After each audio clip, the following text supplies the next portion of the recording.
Alright, I'm here. What's up, guys? Today we have Metazoo. Metazoo tops Chrome. It was basically selling out in the daytime stream. We also have the Kickstarter box here.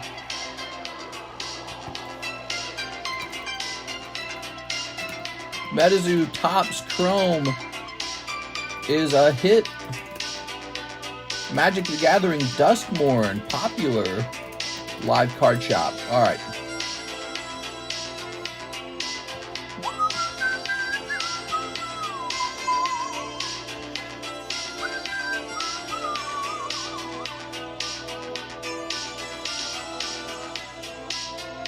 Ooh, looks like we're getting a new Final Fantasy set. Wait, so...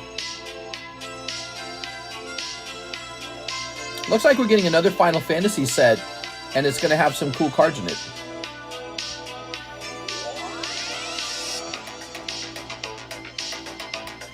Alright, let's go ahead and ping. We're going live for Tuesday night.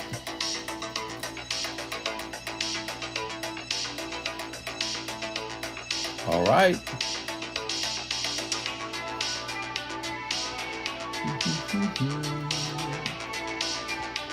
Alright.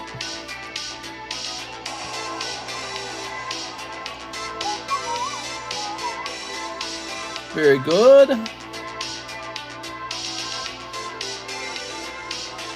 We gotta get going because we got some stuff to open from the daytime stream. We didn't even get it all done.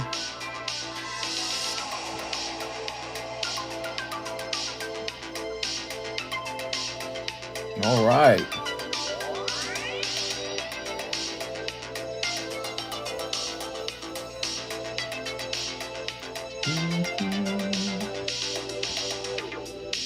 So tonight we're actually beginning with Rigoberto Gill, 10 Carddass Pocket Monsters. All right, Rigoberto Gill.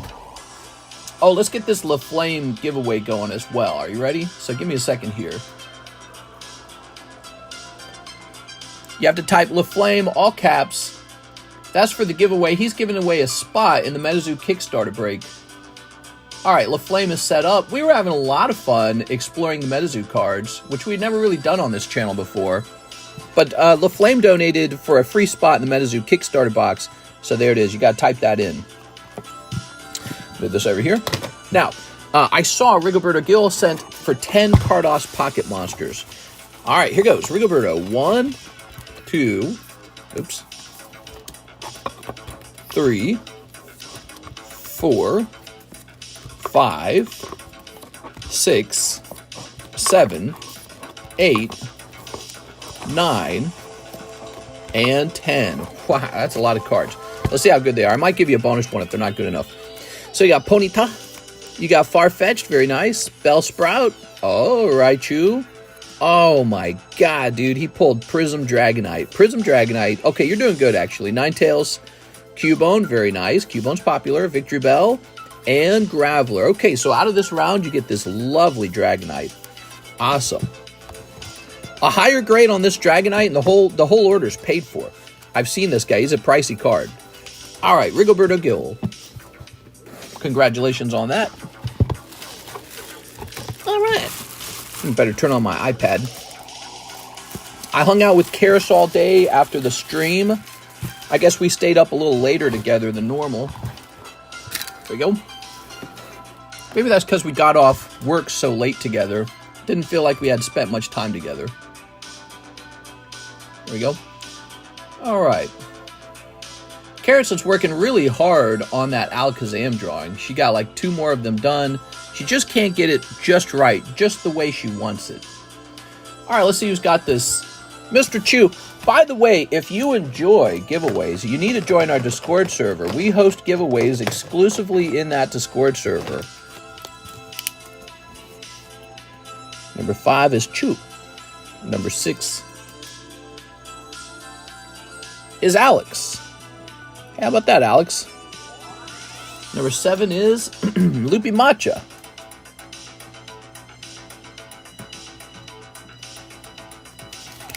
All right, very good.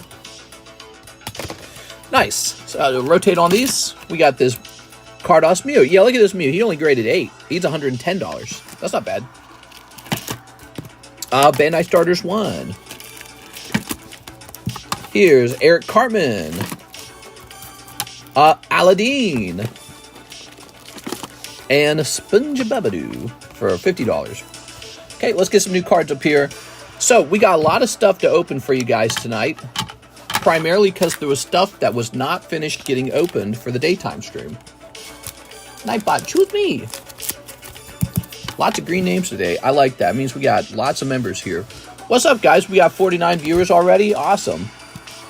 You know, we never chose a replacement Rocket Break. We are. Okay. Oops. All right. We need like one more card. That's a beautiful rainbow Kakuna. Can't be that expensive though. It's just Kakuna and he graded 8. Really hard to grade these cards.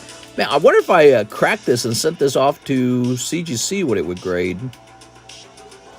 You know, what if it got like a 9 at CGC? Is that worth it? I don't know. I'm sad Pokestan Marketplace is shutting down. Not much to feel sad about. You know, I like pruning the Discord servers. I like changing them up. But also, if it's not active, it's not active. So Pokestan wasn't very active on its own. And I think that it doesn't offer unique enough of an experience to justify being open. So Pokestan Marketplace was a place where people could go and sell their cards. They had to purchase a vendor roll to do that. But it was like really cheap. It was like $5. I think it was $6. $6 for the vendor roll.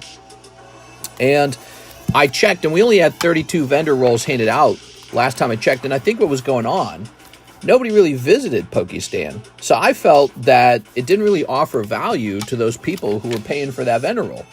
So, you know, in order for the vendor roll to have value, there has to be traffic. So, you know, I don't want to charge people for a vendor roll where there's no traffic. So I told people they should cancel the vendor roll and we'll shut the channel down. It's a server. What we could do is move it all over to the main server. You understand that? We could just turn the main server into a place where you can trade your slabs.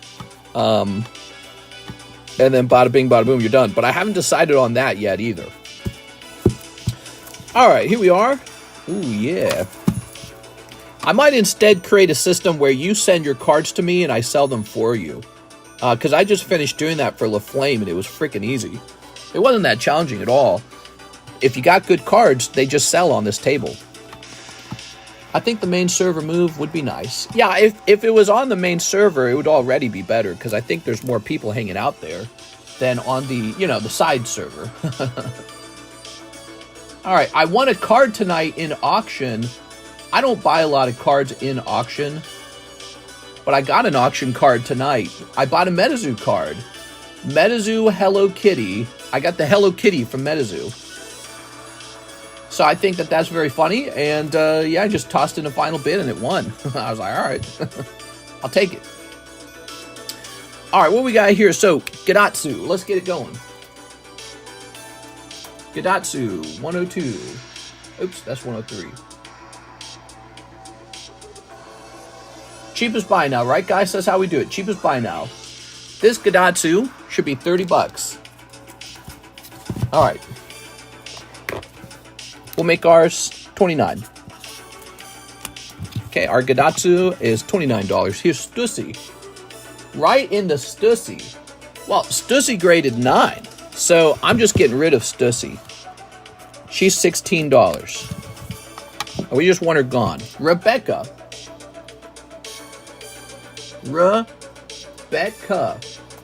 091.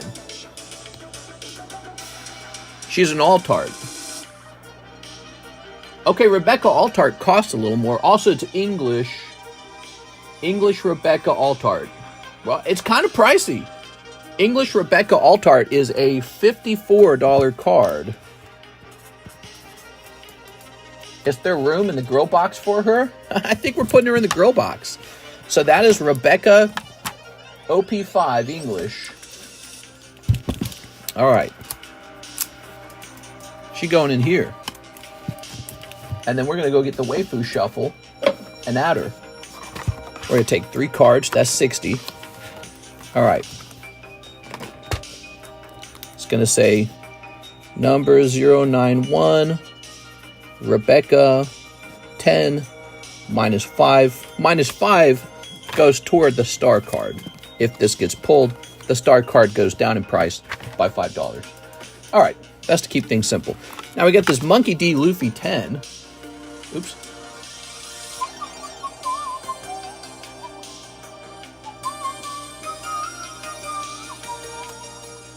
$119. Luffy 119. He's English.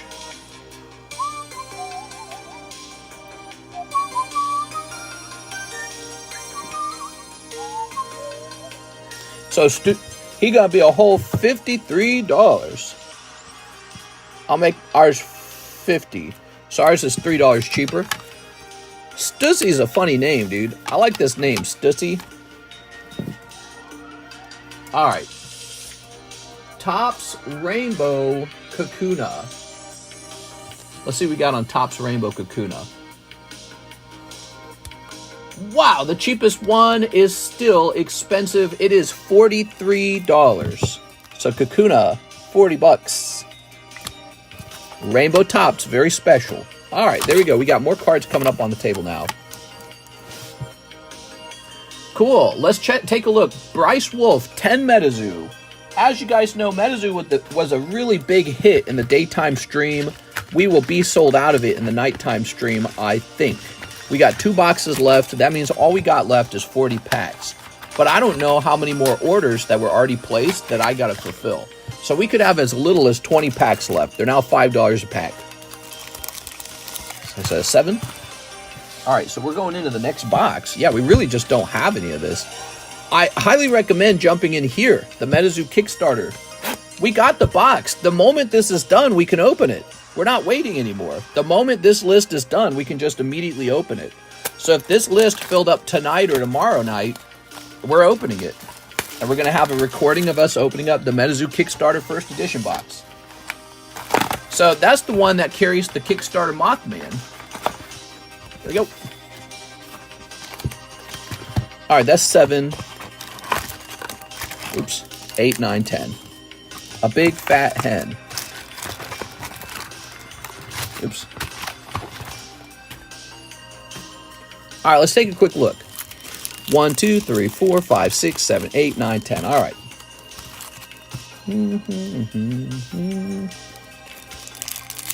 Ready? Let's start sneaping.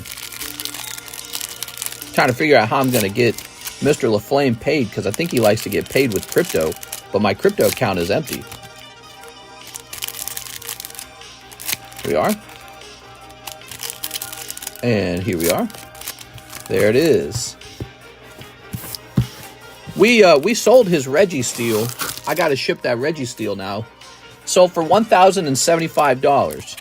Now, that's not the total of what he'll get for that card. There's going to be an eBay fee and then also a tax fee. And I wonder if my accountant will even understand that this is an item that wasn't mine that sold. You got Growth. That's a cute looking card. But so I don't really understand how a consignment style business would work. And I feel like the accountants are stupid enough to screw it all up. But it's just one card, so whatever the case, it shouldn't affect me too much.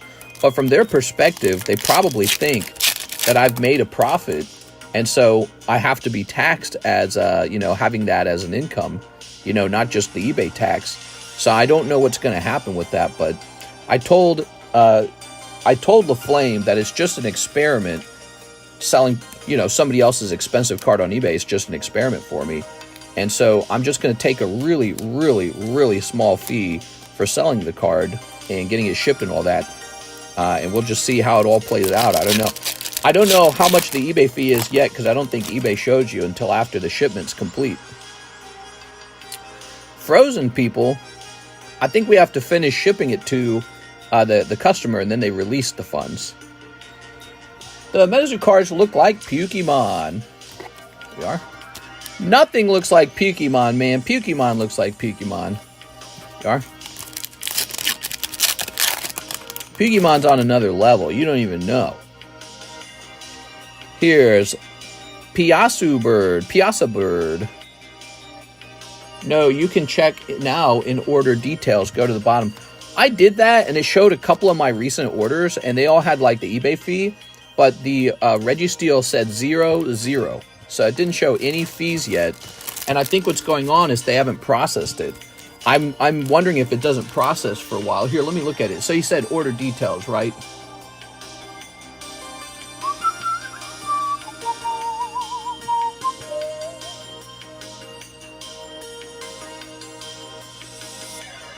Where do I go? Sales, maybe? So I think this is what I did last time. So we're going to sales. All right, here we go. Yeah, so PSA 9, Gold Star Registeel, total sale, 1,079. Oh, okay, so the government taxes and fees has not been processed. The selling cost, that is the eBay fee, is $143, which leaves a net sale of $935.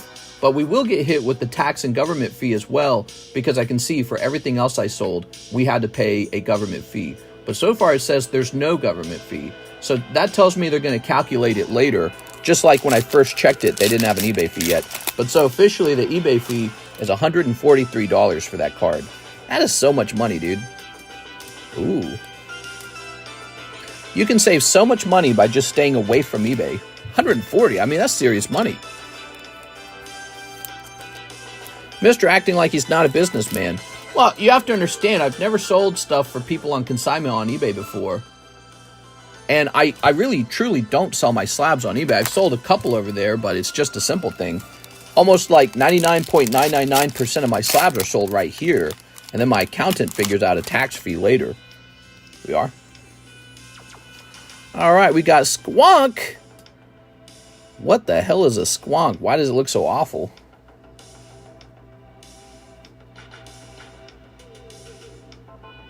Squonk? Yeah, I don't know about that. That single Registeel sale is going to inflate the market, FML. Inflate the market? What are you talking about? All right. Very good. Mister, do you miss me spamming all my money to you? Roaches, I, of course, miss any sales that you might have once gave that you no longer give. I, of course, miss it. But we are doing all right otherwise. We are. The Spookster. That's because we are constantly rotating in a lot of fun new products and meeting new people along the way. But, you know, I get it. When you come in, you spend a nice chunk because you're having a lot of fun, and then you kind of go, well, wait a second. I can't spend every single dollar for the rest of the time on cards. So it's a very normal pattern for a new person to come in. They go a little bit deep for a while, and then they got to, you know, cool off a bit. Maybe they save up, and they got other priorities in life, like paying down a home, paying for a car, for medical emergency, for children. So people, they can't just spend every dollar on cards. They got to have responsibilities too. Although some people really do go deep on cards, and I like that a lot. I'm a big fan of that because I'm like them. I spend all my money on cards. Look at this, Battles. It's a good, it's kind of a, it's like a yucky feeling, but it's like a good yucky feeling. Like, yeah, you want to do some cards, kids? It's kind of like that. So there's nothing like getting down and dirty with the card openings. It's a very pleasurable feeling to open up like a whole box of something, right? Let loose a little. All right. Responsibilities are always, you know, it's the right thing, but it's not the good feeling thing. Here's Lava Bear. All right. It's a good feeling. It's the right thing to do, but it's not the good feeling thing to do. The good feeling thing to do is to just be like, let's go crazy tonight, baby. We're opening everything. And, you know, cross your fingers and hope you pull, apparently, Mothman. Did you guys see this on the daytime stream? We pulled one of these bad boys. Oh, not this. Hold on. Here we are. So this Mothman came out in the daytime stream, and he's 1 of 5. Look at that. Wow, he's an out of 5. And people were theorizing he might be worth a couple thousand. Holy. So fun. Being responsible feels like crap, to be honest. Yeah, it's, well, you know, and because it's not the way we were meant to live. Our human brains evolved enough for us to do this complicated thing called planning. So you can plan like 10 years in the future. You think any of the other animals are doing that? Hell no, dude. The other animals go out into the forest, they eat, they drink, they have sex with each other, and they go to sleep, and then they kill and eat each other. I guess that's the other thing, or they run for their lives. But yeah, I mean, animals don't do that, and we came out of that same jungle that they live in. So we're not designed like robots to plan for 20, 30, 40 years ahead of time, and then to live this sort of routine, you know, boring, save your money, save your money, save your money. Be sure to prepare for retirement. We don't. This is why every country eventually, establishes some kind of government-funded retirement program, because people just aren't like naturally designed to take care of themselves that way to retire. So yeah, I mean, if you're doing the smart thing with your money, good for you. But yeah, it's tough. It's not a good feeling, and really, it's your older self that benefits from it, not your younger self. All right, you ready? The trick is to do both, right? Don't save all your money, but save some of your money. If you save every penny of your money, it means you're not living, and you're just getting closer to death without having any lifestyle. But what can I say? I do that myself. I'm a little bit of a Scrooge type. All right, Mr. Price. Well, I don't know if I could truly say that, because I actually enjoy the way I spend my money. I spend all my money on cards. That's why I was saying I like it when someone else does that, because it means you're like me. I spend all my money on cards. The only other thing I spend my money on, real estate. Cards, and I got a couple properties that I owe a lot of money on, so I got to pay a lot of mortgage fees every month. So I got to sell enough cards just to pay my mortgage every month. You guys are helping me pay my mortgages. All right. If I didn't spend 45 on Pokemon a day, I would maybe get some stuff on here, but I don't want to dig that hole. Oh, yeah. All right, so now we've got... Well, the trick, Mr. Roach, and I've said this many times, the trick is to go out and get a higher paying job so that you can work the same number of hours, but you got a lot of leftover money because you get paid better. So always aspire to a better paying job, and then you can be able to afford opening what you want. Okay, Mr. Jose Dominguez, 5 Metazoos. Jose Dominguez is next. Jose Dominguez. This is still from the daytime stream, by the way. Send those orders in, guys. It's Tuesday night, and it's feeling all right. Since I'm helping to pay your mortgage, I'm going to come stay there for a few days next month. We wouldn't mind having a visitor. I think we could easily host a visitor. We got 3 bathrooms. We got a downstairs with a lot of unused space. So we could host a traveler, a visitor, and you can come see my insane card collection and maybe even say hello to people while I stream. I don't know. You could probably take a seat and watch me stream. But yeah, we're lonely, man. Me and my wife, we're out here in Lake of the Ozarks, and the only people we have to talk to is Alexis. I'm just teasing. Oh, another Mothman. Check that out. Oh, and there's a thick cut card, too. All right, what we got? Oh, it's out of 100. All right, Llama Bear out of 100. Nice, dude. Jose Dominguez. Yeah, we wouldn't mind having some friends. There you go. With benefits. Put this over here. Hello, Flame. I'm doing decent, but not like amazing. I'm making over $2,000 a month right now. Damn, that's a lot of money. There you go. Although, maybe that was a lot of money back in the day. Maybe nowadays, that's just like more like normal money almost. All right. All right, Jose Dominguez. Jose Dominguez. We got Kushtaka. Terror Bird. Kentucky Hellhound. Flatwoods Monster. So this is a Kentucky monster. Is there a Metazoo cryptid or whatever it's called? Is there a Metazoo character that is for Missouri that I'm supposed to be looking out for? What's the Missouri card that I should be looking out for? All right, there we go. This actually sounds cool, but I have to save money because I'm sure I would end up buying some stuff while I'm there. Here we are. Yeah. Well, I wouldn't mind that at all. If you would come over and give me money, that's even better. River Dinos. What's this? Walking Sam. All right, there we go. All right. Do-do-do, do-do-do, do-do-do. Lovely. All right. Here's Hide Behind, Funeral Mountain Terror Shot, Beast of Busco, and Ghost Train. Not the Ghost Train. I'm getting spoopy. They should have had the Bunny Man from Virginia. Grab this. Alright, so we were opening 5 Metazoos for them. The Metazoo Tops packs are now $5 a pack, and I think we'll sell out of them tonight easily. But we don't have to be done opening Metazoo. You guys can jump into the Kickstarter Break if you'd like to have more fun.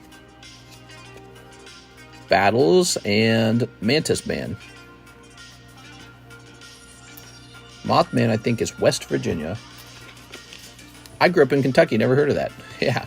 Well, Mantis Man appears to be from Hackettstown, New Jersey. It's a New Jersey folklore. Yep. Obi-Wan, bro, leave my wife's name out your mouth. Oh my god, dude. Alright. There we go.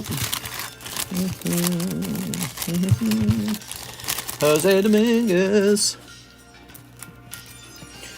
Alright. Let's find your bag.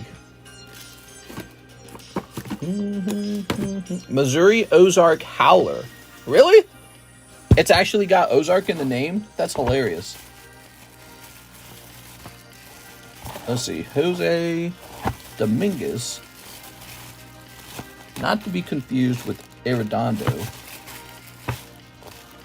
Here's an expired bag. Jose Jimenez from 923. Must be up here. Let's see. Jose Dominguez. Alright. Cool. I gotta find a howler for you. There we go. I think there was a Bunny Man in daytime stream. Yeah, I want the Bunny Man. What did Jose Dominguez leave me, huh? What'd this guy leave? Okay, these are all pretty much in poor shape. So, what they are, they're basically... They must have been like a PokeBruh or something. He must have had like a PokeBruh or two. Well, Mr. Jose Jimenez, your bag's going back over here. Alright.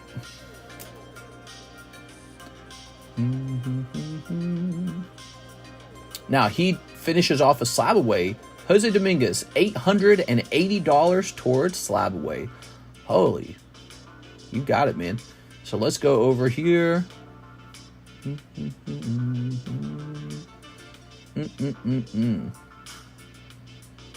Oh, where the hell do I keep it? Oh, here it is. All right. There's so many channels in our Discord server.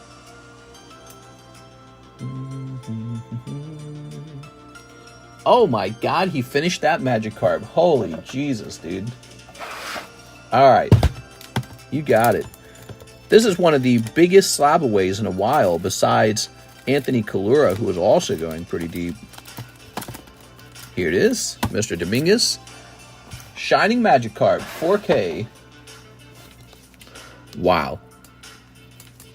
That's really crazy, man. Alright, let me go ahead and sleeve it up. There is a Ozark Howler card in Metazoo, but it's in a different set. Okay, well, I got to get that set then, so I can pull the Ozark Howler. Okay.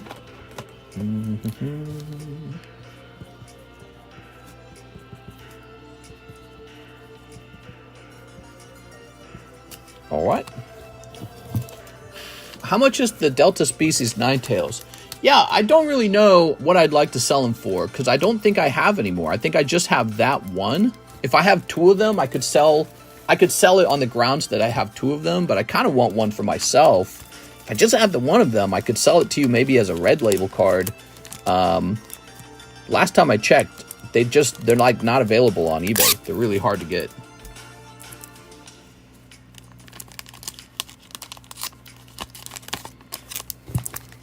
I don't blame you for wanting it. You know, it's actually an amazing card.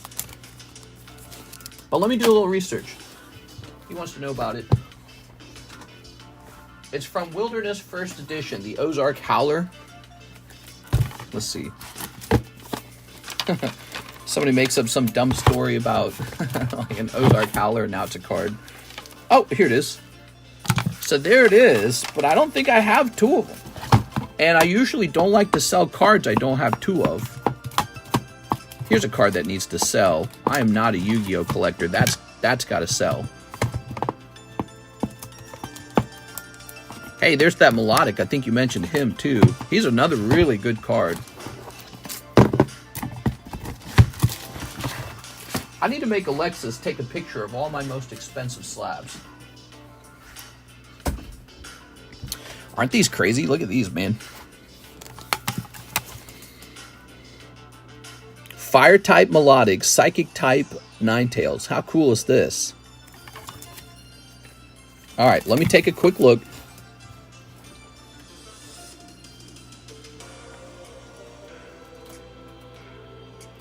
Dragon Frontiers Ninetales. So the main problem is there's none for sale. In fact, what we see is that the Japanese one is for sale, and they want like 2.5 thousand for it.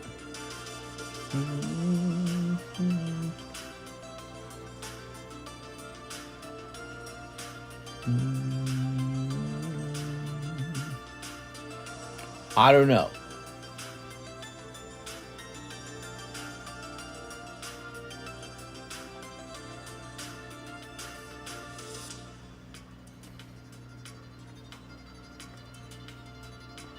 I don't truly know what to sell something like this for. I don't know. Obviously, there's a price where it should sell.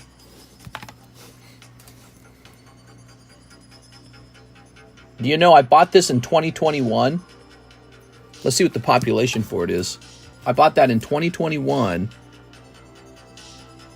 Oh, Karis is messaging me. She's so nice. All right.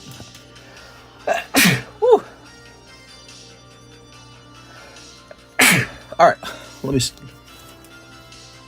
Karis and I were kind of walking through our memories over the last 12 years. That's why I showed up so late to the stream.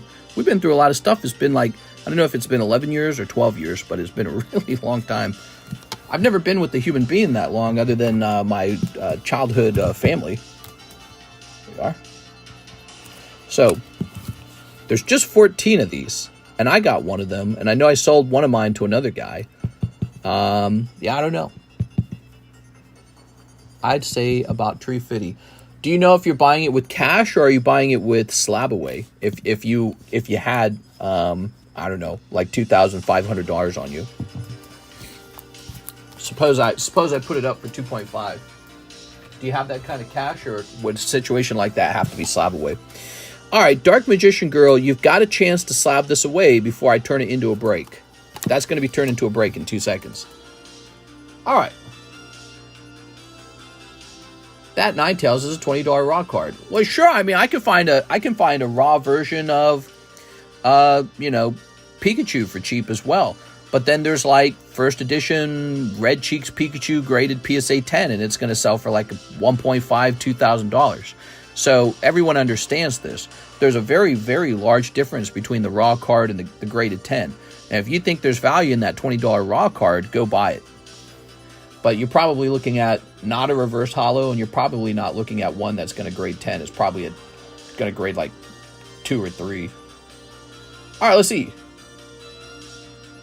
Unfortunately, I'd most likely have to slab it away. All right, I'll keep thinking about it.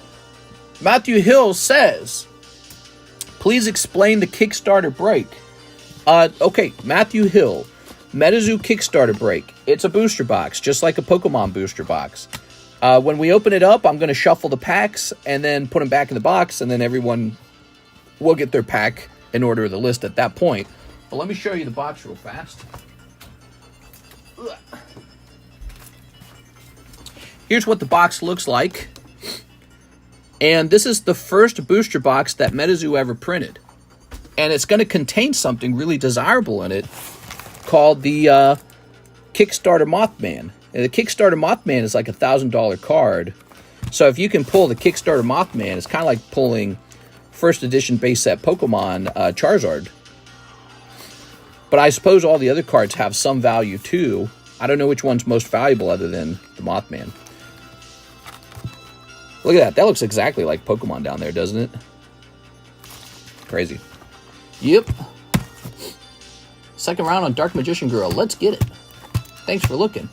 Yeah, we've got them. I just got to know how many I own. So if I run into a second one, that will change how I feel about it.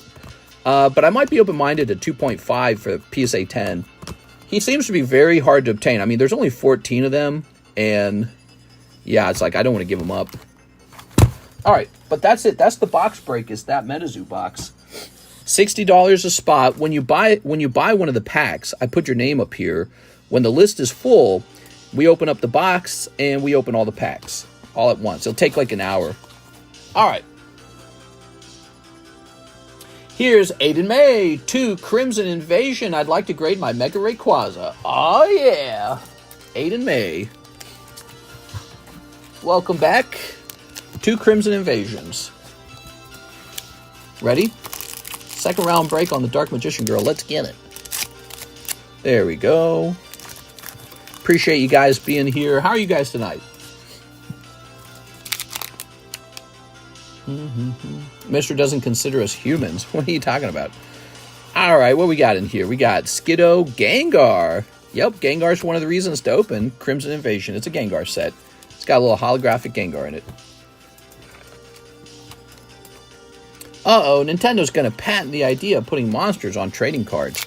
They really won't. You're about to complain about Palworld, right? Ooh, look at this Melodic. So beautiful. Wow. Melodic and Gengar. You know, they're just holos, but they're from 2017. It's kind of old.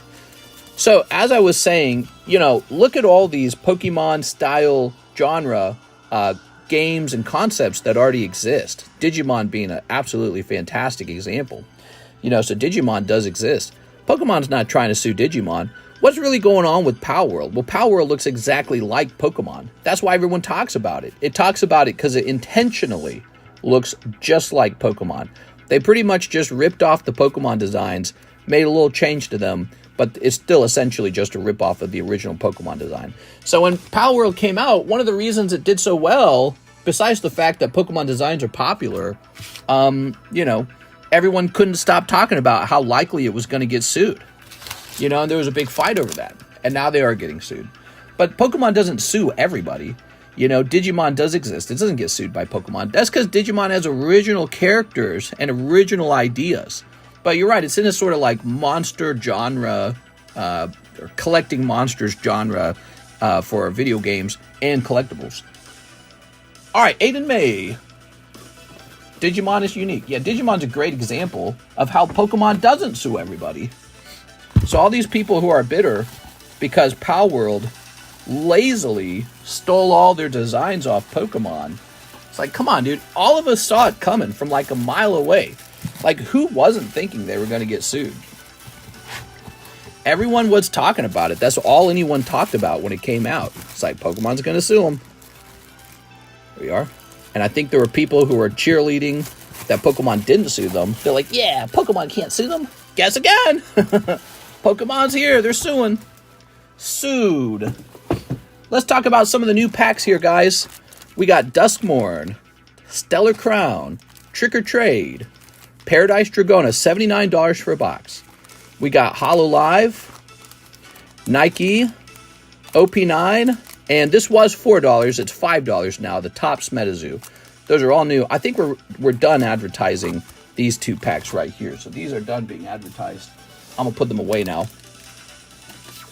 So we'll let people know what's new on the channel. Here we are. What's really hot right now? Duskmourn, very hot. Dragona Paradise, very hot. This apparently is very hot, Metazoo. And this is very hot. These 4 right here are super hot to open. That's what people are opening. If you don't know, Palworld not getting sued for Pokemon design. Digimon isn't about collecting them. They are suing for patent infringement, I thought, for catching monsters in a ball. I think Pokemon looks at Palworld as a company that clearly, blatantly stole Pokemon designs. And what they're doing is they're choosing a strategy where they know they're not going to lose. So when people think that it's just about the patent, you're wrong. Pokemon chose Palworld because it's so obvious, it's so blatant that Palworld stole. And they're saying, all right, what's our best strategy for guaranteed taking this company down. So if you want to freak out over the patent over something Pokemon invented back in the day anyways, you can do that. But take a look at some of these images here. I got some images for you guys. All right, so check this out. Here are some unique Digimon designs.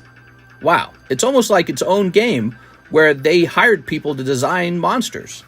That costs money and time, you know? Look at Palworld. Oh, they didn't really do that at all. What they did is they just used maybe like an AI filter to just copy and paste. I mean, they look so identical, it's crazy. Like the models are so similar. Look at this Gyarados. How more similar can it be? And they're not even trying. It's like they're begging to be sued. Here's another one.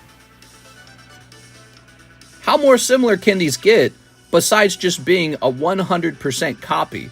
They could be a 100% copy, but Palworld was like, maybe we can copy them and not get in trouble. That's what Palworld was hoping for. And so that didn't work. Pokemon's coming after them anyways. They're saying, we know what you did. We're going to come after you in the way we think is most effective because we know what you did.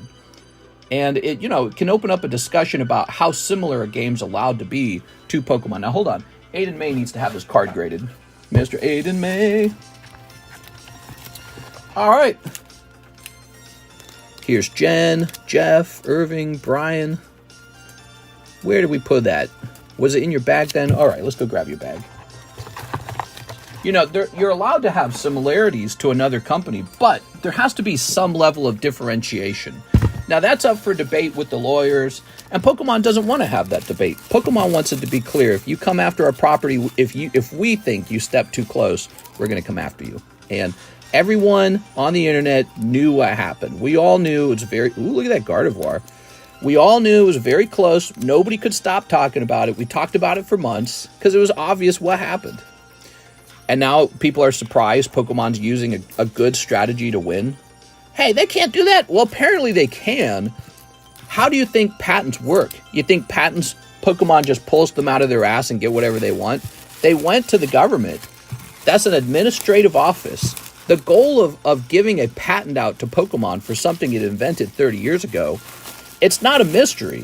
When they applied for the patent with the Japanese government, it's like they're telling the government, we're getting ready to sue. Will you help us? And the government said, why don't we help you sue? So they signed off on the patent. So you might ask yourself how the government feels about the situation in Japan. They're on Pokemon's side. They said, yeah, you kind of invented the Pokeball, and this company's doing everything except for calling it a Pokeball. They've completely ripped off this idea of yours, and we're going to help you sue them. So that's what just happened. The government could have easily just said, no, you're not allowed to have that patent. It's too generic. But the government signed off on it, didn't it? All right, Aiden May. All right. So you might be angry about it.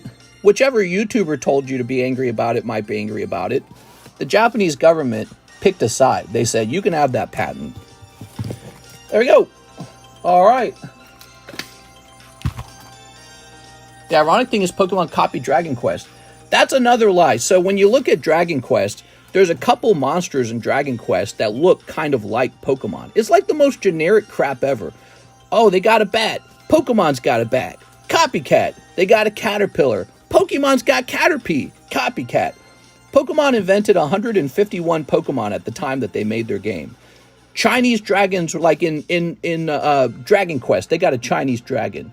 Pokemon's got Gyarados. Yeah, but they look really substantially different from each other. The designs are very different. When you look at Palworld and Pokemon, what stands out is how they're almost the same. They're almost copy and paste. Just a slight different, just a smidge. So people like to take Dragon Quest and say, it's the same thing! When it's not. There are a couple generic style monsters that roughly look like Pokemon, but they don't really. When you really look at them, their designs are pretty distinctive. They're pretty different from each other. Just like, you know, Charmander is some kind of lizard, and Digimon has like Agumon or whatever it's called. He looks kind of like a red lizardy thing, but they're actually really different from each other. Digimon Stole or Pokemon Soul. Edwin Henriquez, NHCC 1 Megapoo 1 English Azure Lane. Ba-doop. So that is another weak defense by people who are, you know, on the Palworld team saying, we love Palworld, saying, well, Pokemon stole from Dragon Quest. No, it looks very distinct from Dragon Quest. But not just that. Let's say they did steal from Dragon Quest. Dragon Quest should have sued, and they didn't. But they don't need to sue because it would have been a loss. Their designs are very different. English Azure Lane. Let's go get that. They would have lost a lawsuit. Yeah, they nitpick like a group of Pokemon that are very generic. They got a bat, we got a bat. That's theft. Minimum 30% difference needed to avoid a copyright infringement. They're suing for the wrong reasons. They're suing for patent infringement. Well, again, I think that they looked at the designs and said, wow, that's really close to Pokemon. And they said, we don't want to leave this lawsuit up for interpretation with the judge. What we're going to do is sue in a way that can't be stopped. And if anything, it just shows how strong their case is, that they can sue from many directions. All right, Mr. Edwin. So they probably could have gone after them for the designs. But Pokemon probably doesn't want to risk losing at all, because then it would just open the door for more copycats. So they said, let's begin with this approach. Silver Cat. All right. They said, let's begin with this approach. We'll patent Pokeballs, and then we'll sue over the Pokeballs. So that is where they're beginning. And who knows how it ends. But I think Pokemon's pretty much just going to win. I think that's it. I think they know they're going to win. That's why they went this way.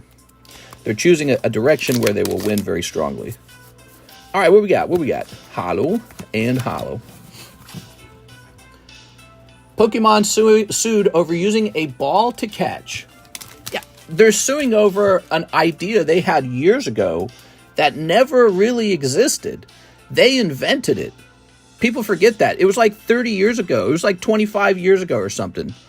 And before Pokemon, it just really wasn't much of a thing.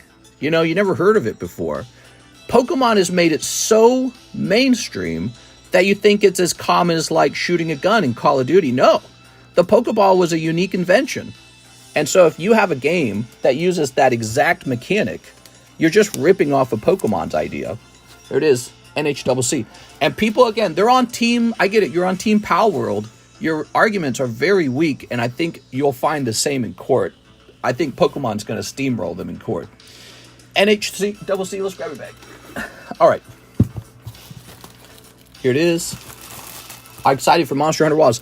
Super excited. Super excited. All right. Very nice. Put this over here. The Pokeball was an original idea, fictitious idea by Pokemon, never existed in culture. It was not a common idea. It was an idea unique to Pokemon. You know, capturing Pokemon could have been like a pitfall trap or a net or a cage or tranquilizer darts or like, you know, whatever. You grab them with your hand. You put a collar on them. There's many ways to catch an animal. But they had this like technology little ball that you threw and it is zipped up into the Pokeball. That was the Pokeball. They invented that idea. That was their original idea.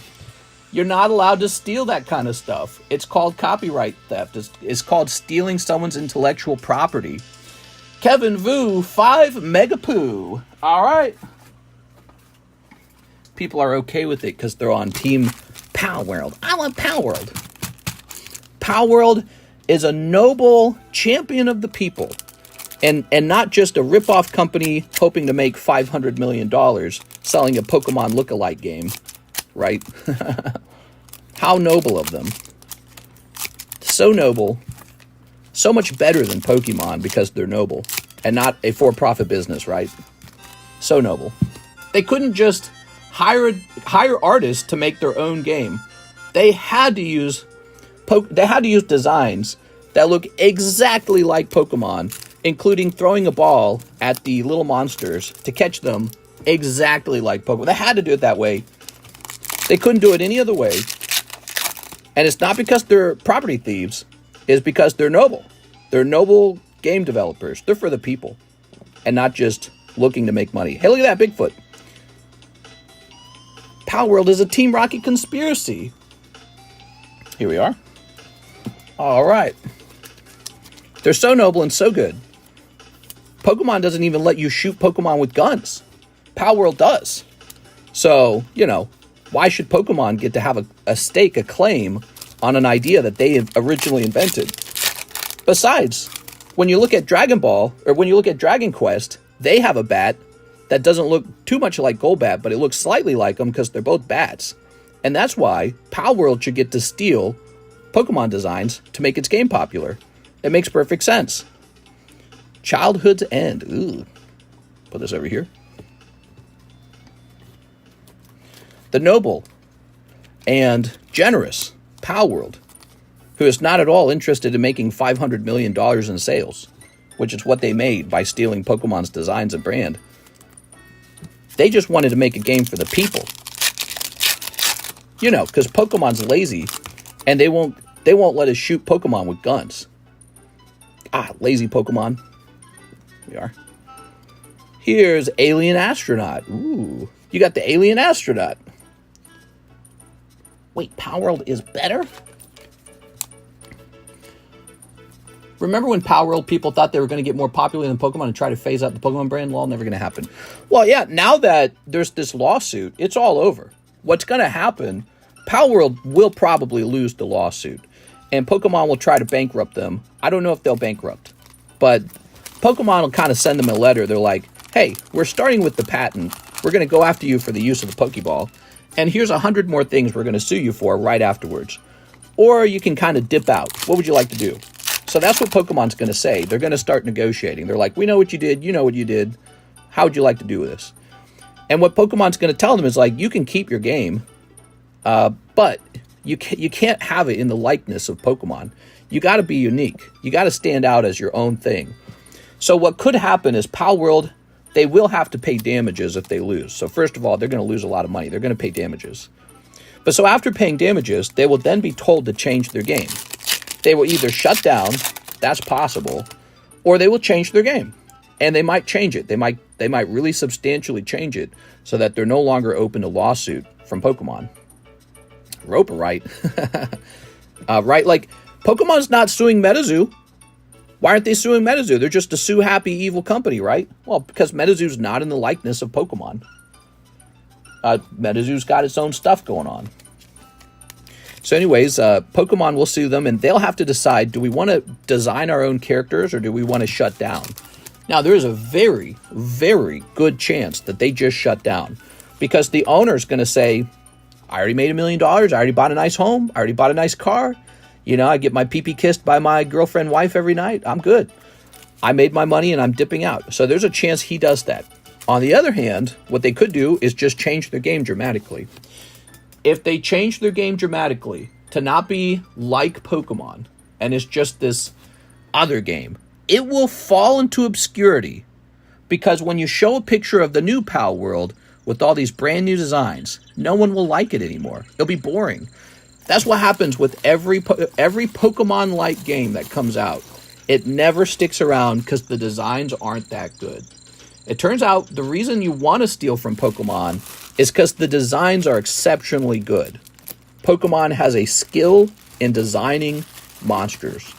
And so when Palworld is forced to design its own monsters, people will be like, it's boring. I don't really love your design, Palworld. I was in love with the design you had where it was almost Pokemon.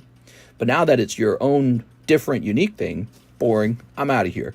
And then when people stop talking about Palworld's lawsuit with Pokemon, or, oh, they're about to be sued by Pokemon, or, oh, they're Pokemon but better, when all that goes away because you can't say it anymore, you know, because they're very unique, it's just going to be boring. There's no more trending on Twitter, no more trending on YouTube, no more people talking about you. You don't get any more free advertisement from being compared to Pokemon. No one talks about you anymore. They're dead. It'll be over because they were dead already.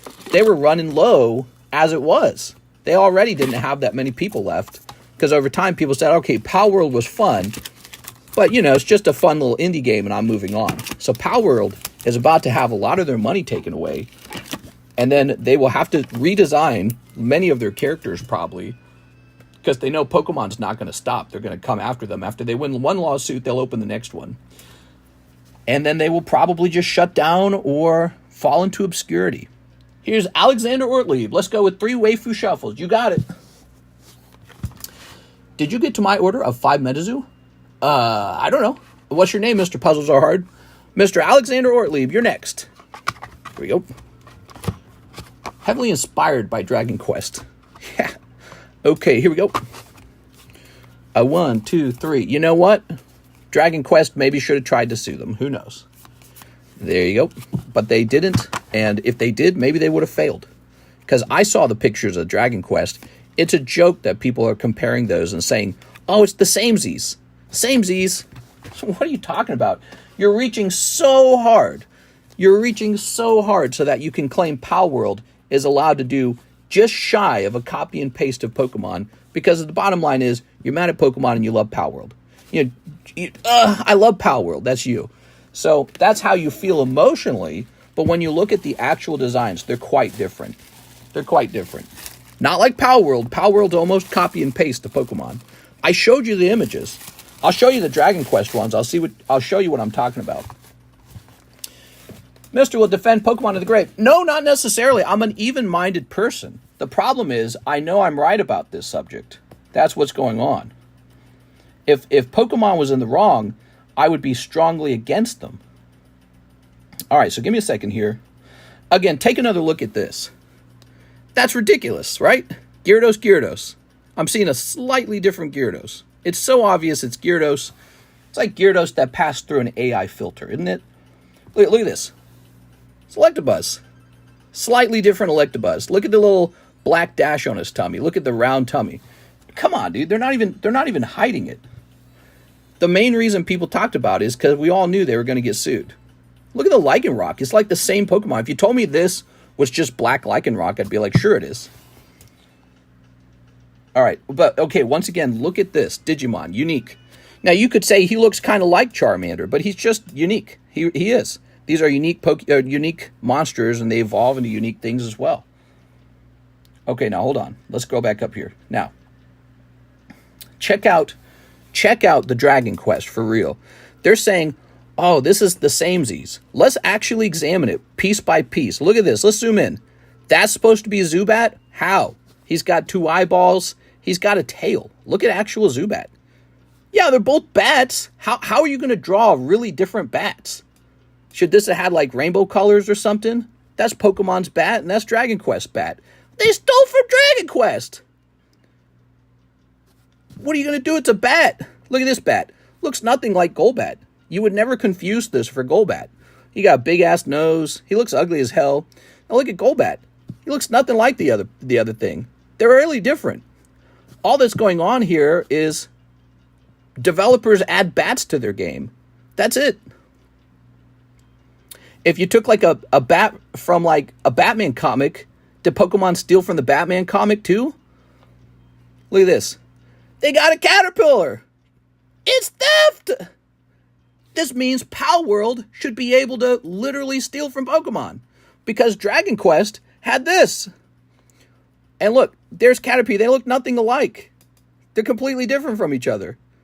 Yeah, it's a caterpillar. Look at this. They got a bunny with the unicorn horn. Unicorn horn? They got unicorn bunnies. Pokemon stole it. It's a unicorn bunny. Again, they look nothing alike. It's a poison Pokemon. Here's this guy. It's a beetle with shoes. And he's got these little mandibles. It must be Pinsir. Look, Pinsir looks nothing like him. It's a completely different thing. They look nothing alike. You would never collect this in a million years. No one's collecting that. They're nothing alike. Here's another one. What is this? Some kind of conch seashell with the blue slime in it.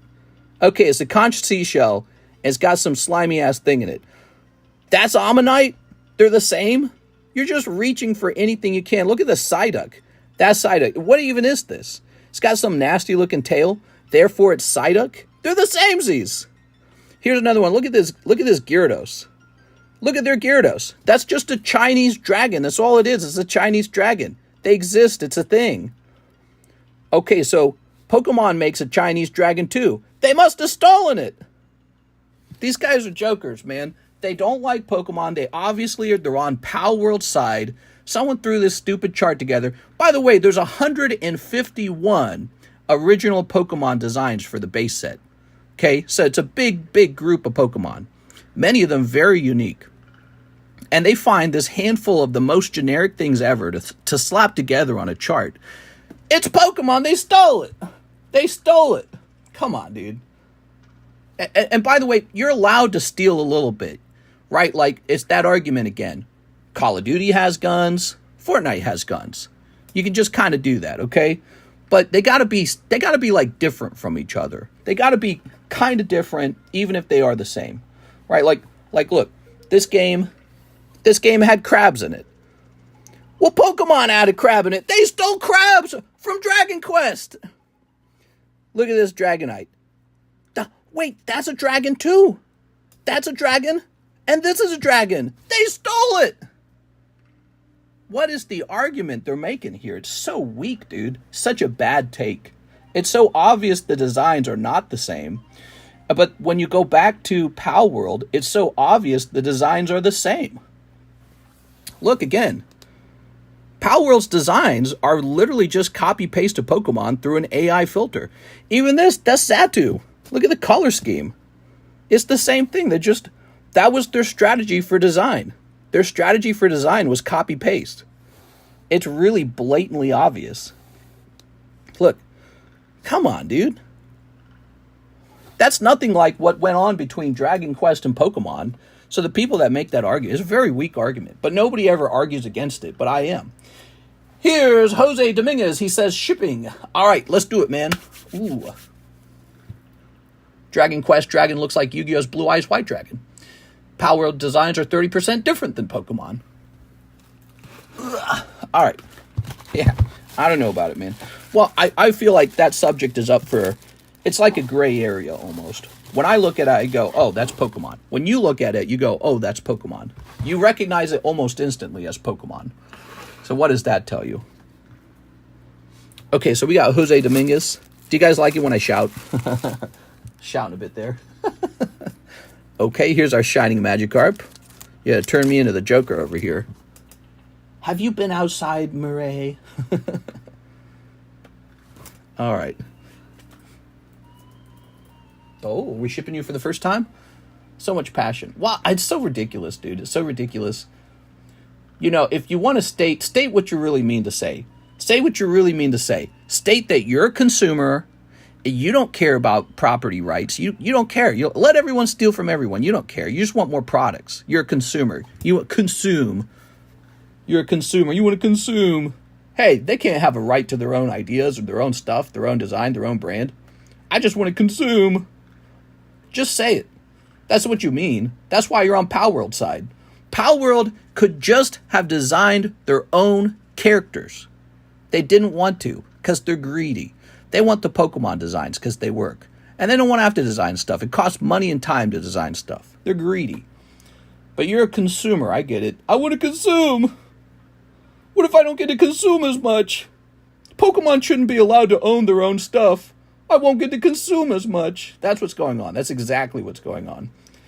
That is the reason you're emotionally invested. But, you know, I like the arguments. I like the law. I like the ideas. And when I look at it from an idea perspective, from a legal perspective, come on. It's like, it's such an open, closed case of property theft. It's a ripoff game. That's the only reason people talk about it. That's the number one thing that people notice about it. It's a ripoff game. And it's a successful one. But Pokemon will even go off of games that aren't successful. Just as long as it's a ripoff. So they really aggressively defend what's theirs. All right, you're getting the fancy shipping. So you'll get an email. Be sure to check that email, okay? But you're kind of assuming a lot of things about what the creators of Palworld were thinking or doing. Oh, I don't have to assume. It's right in front of me. I don't have to assume anything. They show us what they intended to do with the designs. They said, how do we make this as much like Pokemon, but hopefully not get in trouble? That's what they were doing. Yeah, it's like clear as day. Again, it's like they passed the characters through an AI filter. And many people were shocked that Pokemon didn't sue right away. They were like, why didn't Pokemon sue? Oh, they were getting ready. They were gonna. They definitely did. All right. Everyone thought, okay, maybe Palworld's in the green. No. Nintendo saw it and said, all right, get the lawyers together. We're suing these guys. They're just getting ready. All right. Jose is a true fisherman. Yes. I bet they even call them pal balls. Who knows? But I watched a, well, actually, I think hold on, let me show, in case you haven't played Palworld, I got to show you the exact thing Pokemon's suing over, which I think is totally legit. That's the crazy thing. I think Pokemon can sue over and over and over again, because there's so many suable things. Hold on. All right, so here it is. This is it. Oops, can you see it? Look, it's like straight out of Legends Arceus. You hold a ball in your hand, it hits the Pokemon, it technologically zaps into the ball, and then the ball snaps shut. It's just a Pokeball, that's all it is. No, this was not a thing that existed in the general public before Pokemon. Pokemon invented this. You're looking at the thing that Pokemon invented. Can Pokemon sue over something they invented? I think we're about to find out. I think they'll win. All right. But Palworld, it's original. It's a little bit different. Dude, they need to get their pantsuit off, and they could have just made it something else. They could have just had you throw a net or a trank dart or something like that, dude. Could have been anything. Next up, we got Alexander Ortlieb. 2 more Waifu Shuffles. You got it. Yeah, of course Pokemon's going to sue you for that. It's like, what is the debate? Why is there a debate going on about this? It's such an obvious ripoff. There's no need for a debate. Oh, you got the Freerin Mage. All right, so let's grab this. They could have done so many things. Because, nets and tranquilizers, those actually exist in the real world. Pokemon's Pokeball is a totally fictitious, made-up thing that Pokemon made up. So they got to copy that. They couldn't have done traps. They couldn't have done nets. They got to directly copy the Pokeball. Why do they have to copy the Pokeball? Because that's the basis of their entire game. It's a lot like Pokemon in its design. All right, we're looking for 111. That's the whole idea of it. They said, well, how do you want to design this? Exactly like Pokemon. But we're going to add Grand Theft Auto mechanics to it. Whoa, you can shoot Pokemon in Palworld. Why didn't Pokemon think of this? Are you kidding me? Do you think the developers of Palworld are geniuses because they added guns to Pokemon? It's so dumb, dude. It's really dumb. All right, Mr. Alexander. In the next Pokemon game, you're going to be able to make love to your Gardevoir. Wow, come on, Pokemon. Whoa, that's genius levels of innovation. Why couldn't Pokemon have done that? We are. Genius. I have some slabs in a bag. Alexander Ortlieb. All right, let me go grab that. I agree with Mr. It's Fortnite and Legends Arceus combined. I feel Palworld made it money, and Sony is just stringing along now as it's one of his only successful properties at the moment. Here we are. All right. So let's get you that address.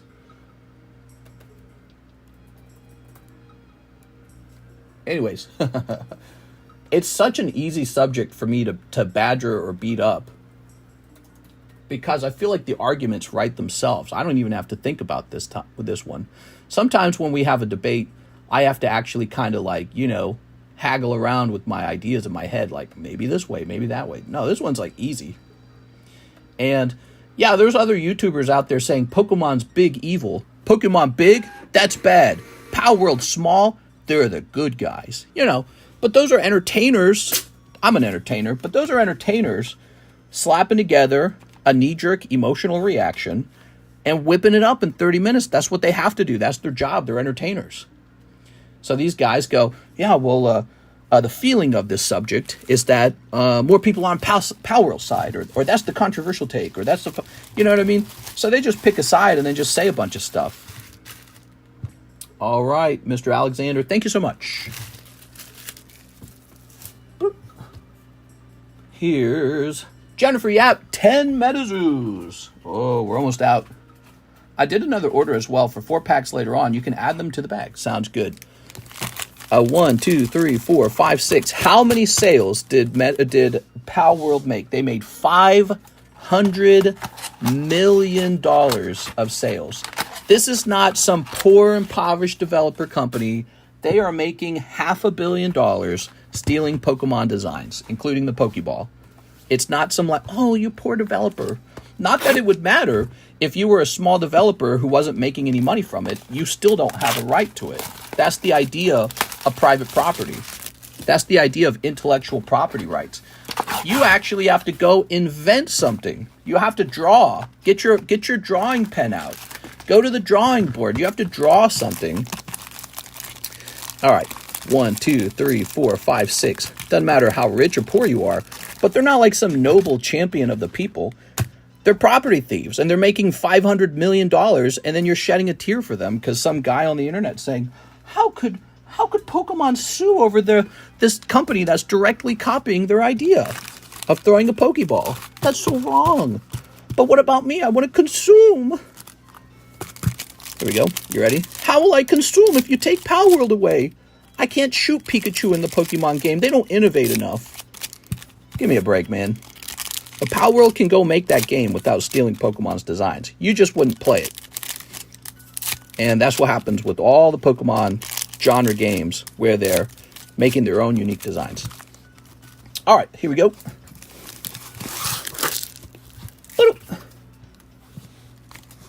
All right.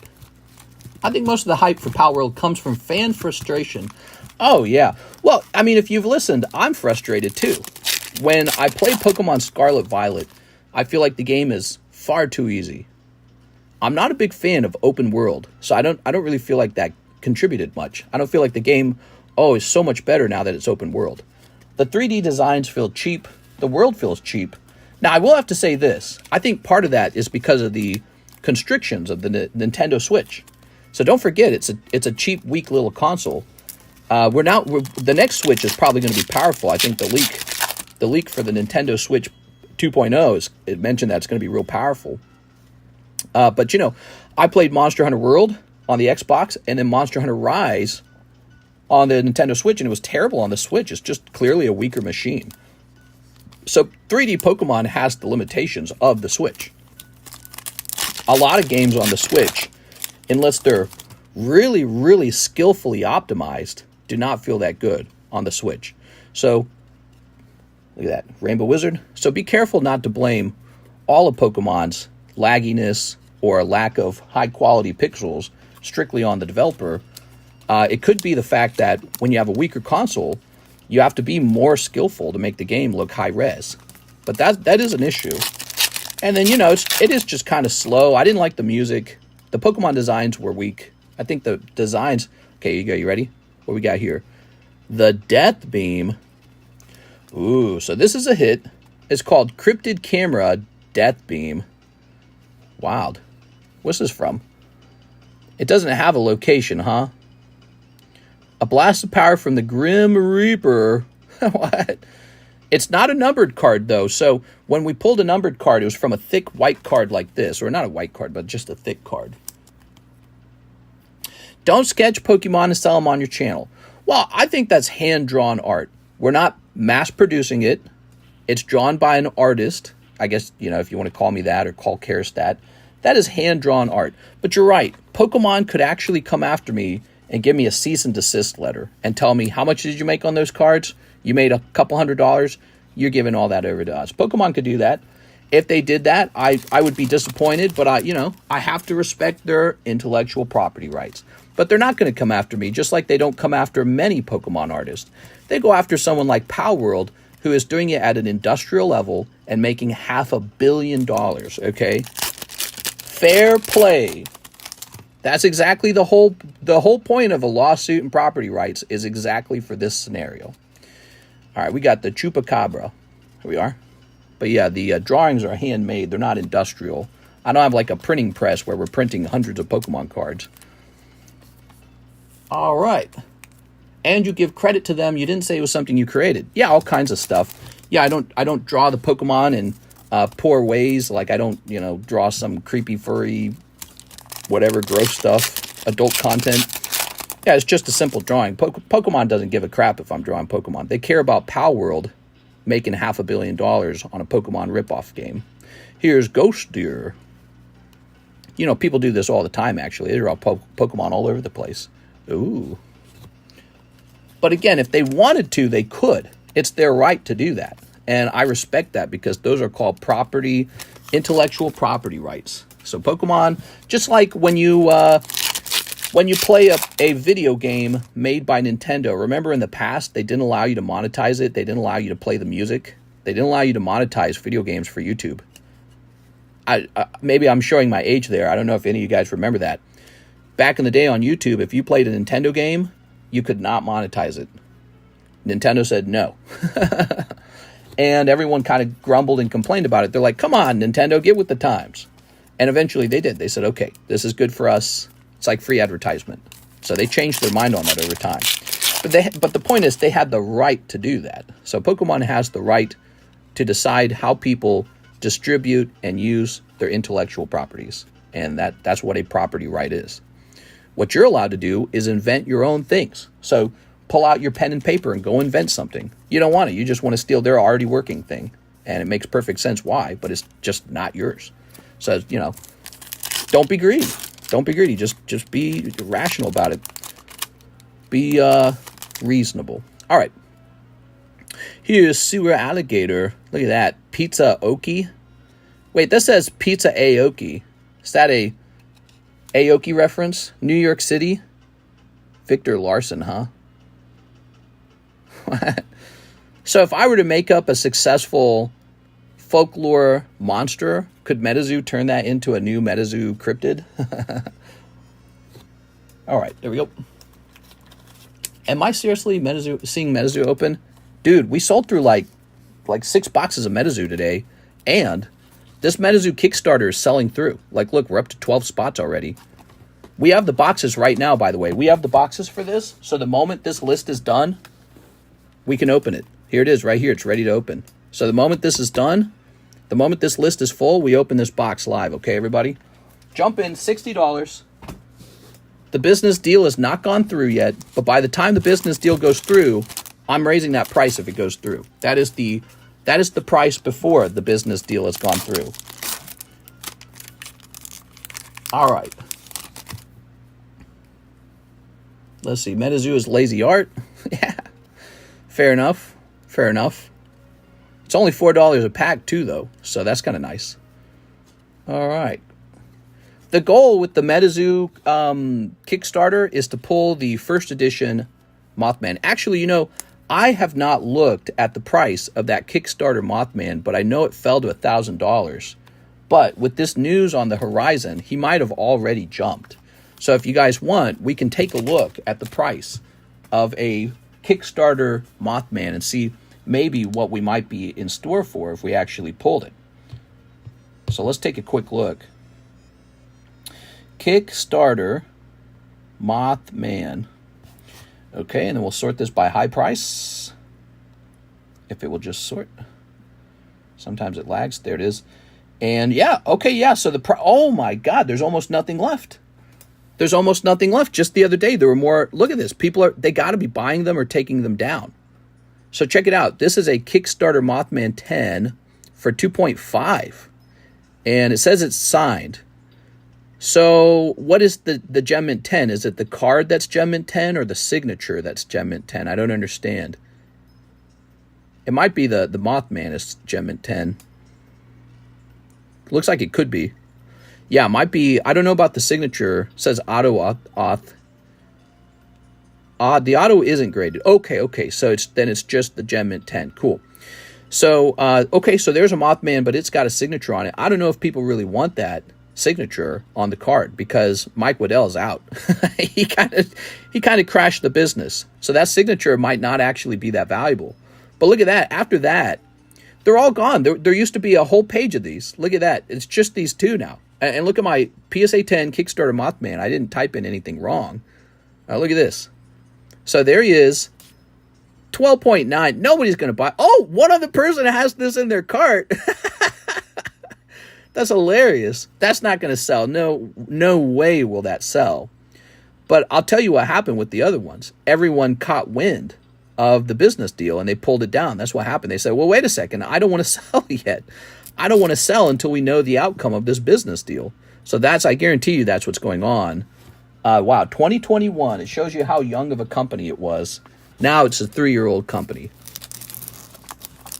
Said auth, which I guess just means authenticated. All right.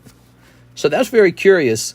If we did pull a Mothman and he did grade 10, I wonder if he would be worth more than 1,000 then. Maybe he will sell for like 2,000 because the signature card was 2.5. All right. Is it 4 or 5 on the Chrome Metazoo? It is $5, and I've only got like 10 of them left, or 20 of them left, less than 20. Miss Jen. Here we are. Doesn't Mike Waddell sell pillows? Yeah. Yeah, he sells pillows. Can we get a refund if the business deal dies? I tell you what, if the business deal dies, I will allow you to back out of purchasing this, but I will also shame you because you're saying that I will only risk it if the business deal goes through. So I think that that's kind of shameful because, you know, you should be in it with me. You should gamble with me and not just say I'll only risk it on an upside, but I'll let you do it. But everyone will know it's kind of a dirty move. All right, there it is. But I'll let you do it. Okay, next up we've got, ta-da, Jennifer Yap, 5 of the Duskmourns. Yes, so this is the other big news. People have been opening up a ton of this Duskmourn. Magic the Gathering Duskmourn is here. Very popular. I think it's a hold and see. Nike Bind Cry. Don't like MTC, but Top's awesome. Did Nintendo have the right to demonetize videos that's not come dry, and went Nintendo stopped for that reason? Here we are. All right. Very nice. Well, I think that it was something that YouTube was not willing to work on. They're like, it's between the content creator and YouTube. So I guess if you're making a video that reviewed the song, you should be allowed to use a certain percentage of the song in your review. But I mean, typically in a song review, you know, for like a video game, you can't just play the whole song because then you're just playing the song. So, you know, when it comes to, you know, fair use rights, which is where you could probably battle Nintendo, you could say I was doing a video game review or a music review or something educational.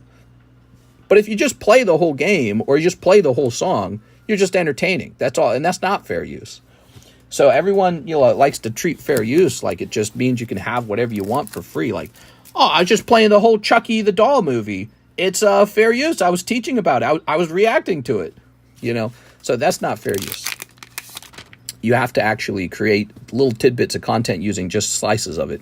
So I think that in most cases, yes, Nintendo actually could shut down whatever you made about their product if they didn't want you to be making videos about it. Here's Planes. All right, you got Planes. Kona, Rescue Beastie. I saw Rudy crying about the commander changes. Tell me a little bit about that, because I'm curious. Ooh. Central Elevator. Ho-ho. The Mana Crypt is an old card, so it affects his already not selling vintage Magic. We are? All right. I heard there was some apparently valuable cards banned, and it caused their value to crash. Is that right? All right, here we go. Very nice. This is for Jennifer Yap, by the way. Tonight's stream brought to you by Jennifer Yap and Jose Dominguez. Jose Dominguez spent $880 tonight finishing off his Shining Magikarp, PSA 10 Shining Magikarp slab away. Amazing, dude. Here's Mountain. And here's Doll Maker's Shop, Porcelain Gallery. And now we're shipping that out to him. It's kind of scary. All right, and Ghostly Dancers. Are we human or are we dancers? Hey, what's up, collector? Mister, do you get to buy directly from Weiss? I see they're doing a Nike set, and I'm assuming that will be very sought after. I do not get to directly buy from Weiss, no. But I do have a guy in Japan, and he helps me with product. And in fact, we have a surprise Weiss set coming. So it should arrive here this week, and I think you guys will like it. That's my prediction. But it will be here any day now, and it's being shipped all the way over from Japan. Just came out. Here's the Forest. Woo! I feel like that's the point of speculation, though. Like, one change can make your card worthless or have less value. That's the risk you take. How are the breaks doing, mister? How are the breaks doing? Well, I'm surprised that the rocket pack didn't go off, because a lot of people knew that the rocket pack only had one spot left on it. So right now we got a Team Rocket pack. I think it's $28 to buy in, and it just has one spot left on it. But I haven't really been focusing on it because we're just like selling through these other sets, and it's really fun. You know, there's a lot of stuff being opened, all the same type of stuff all at the same time. So that's really fun. Leyline of the Void. Mister, have you gotten my package? Did you ship me something? Is that what you're saying, Ran? What'd you ship me?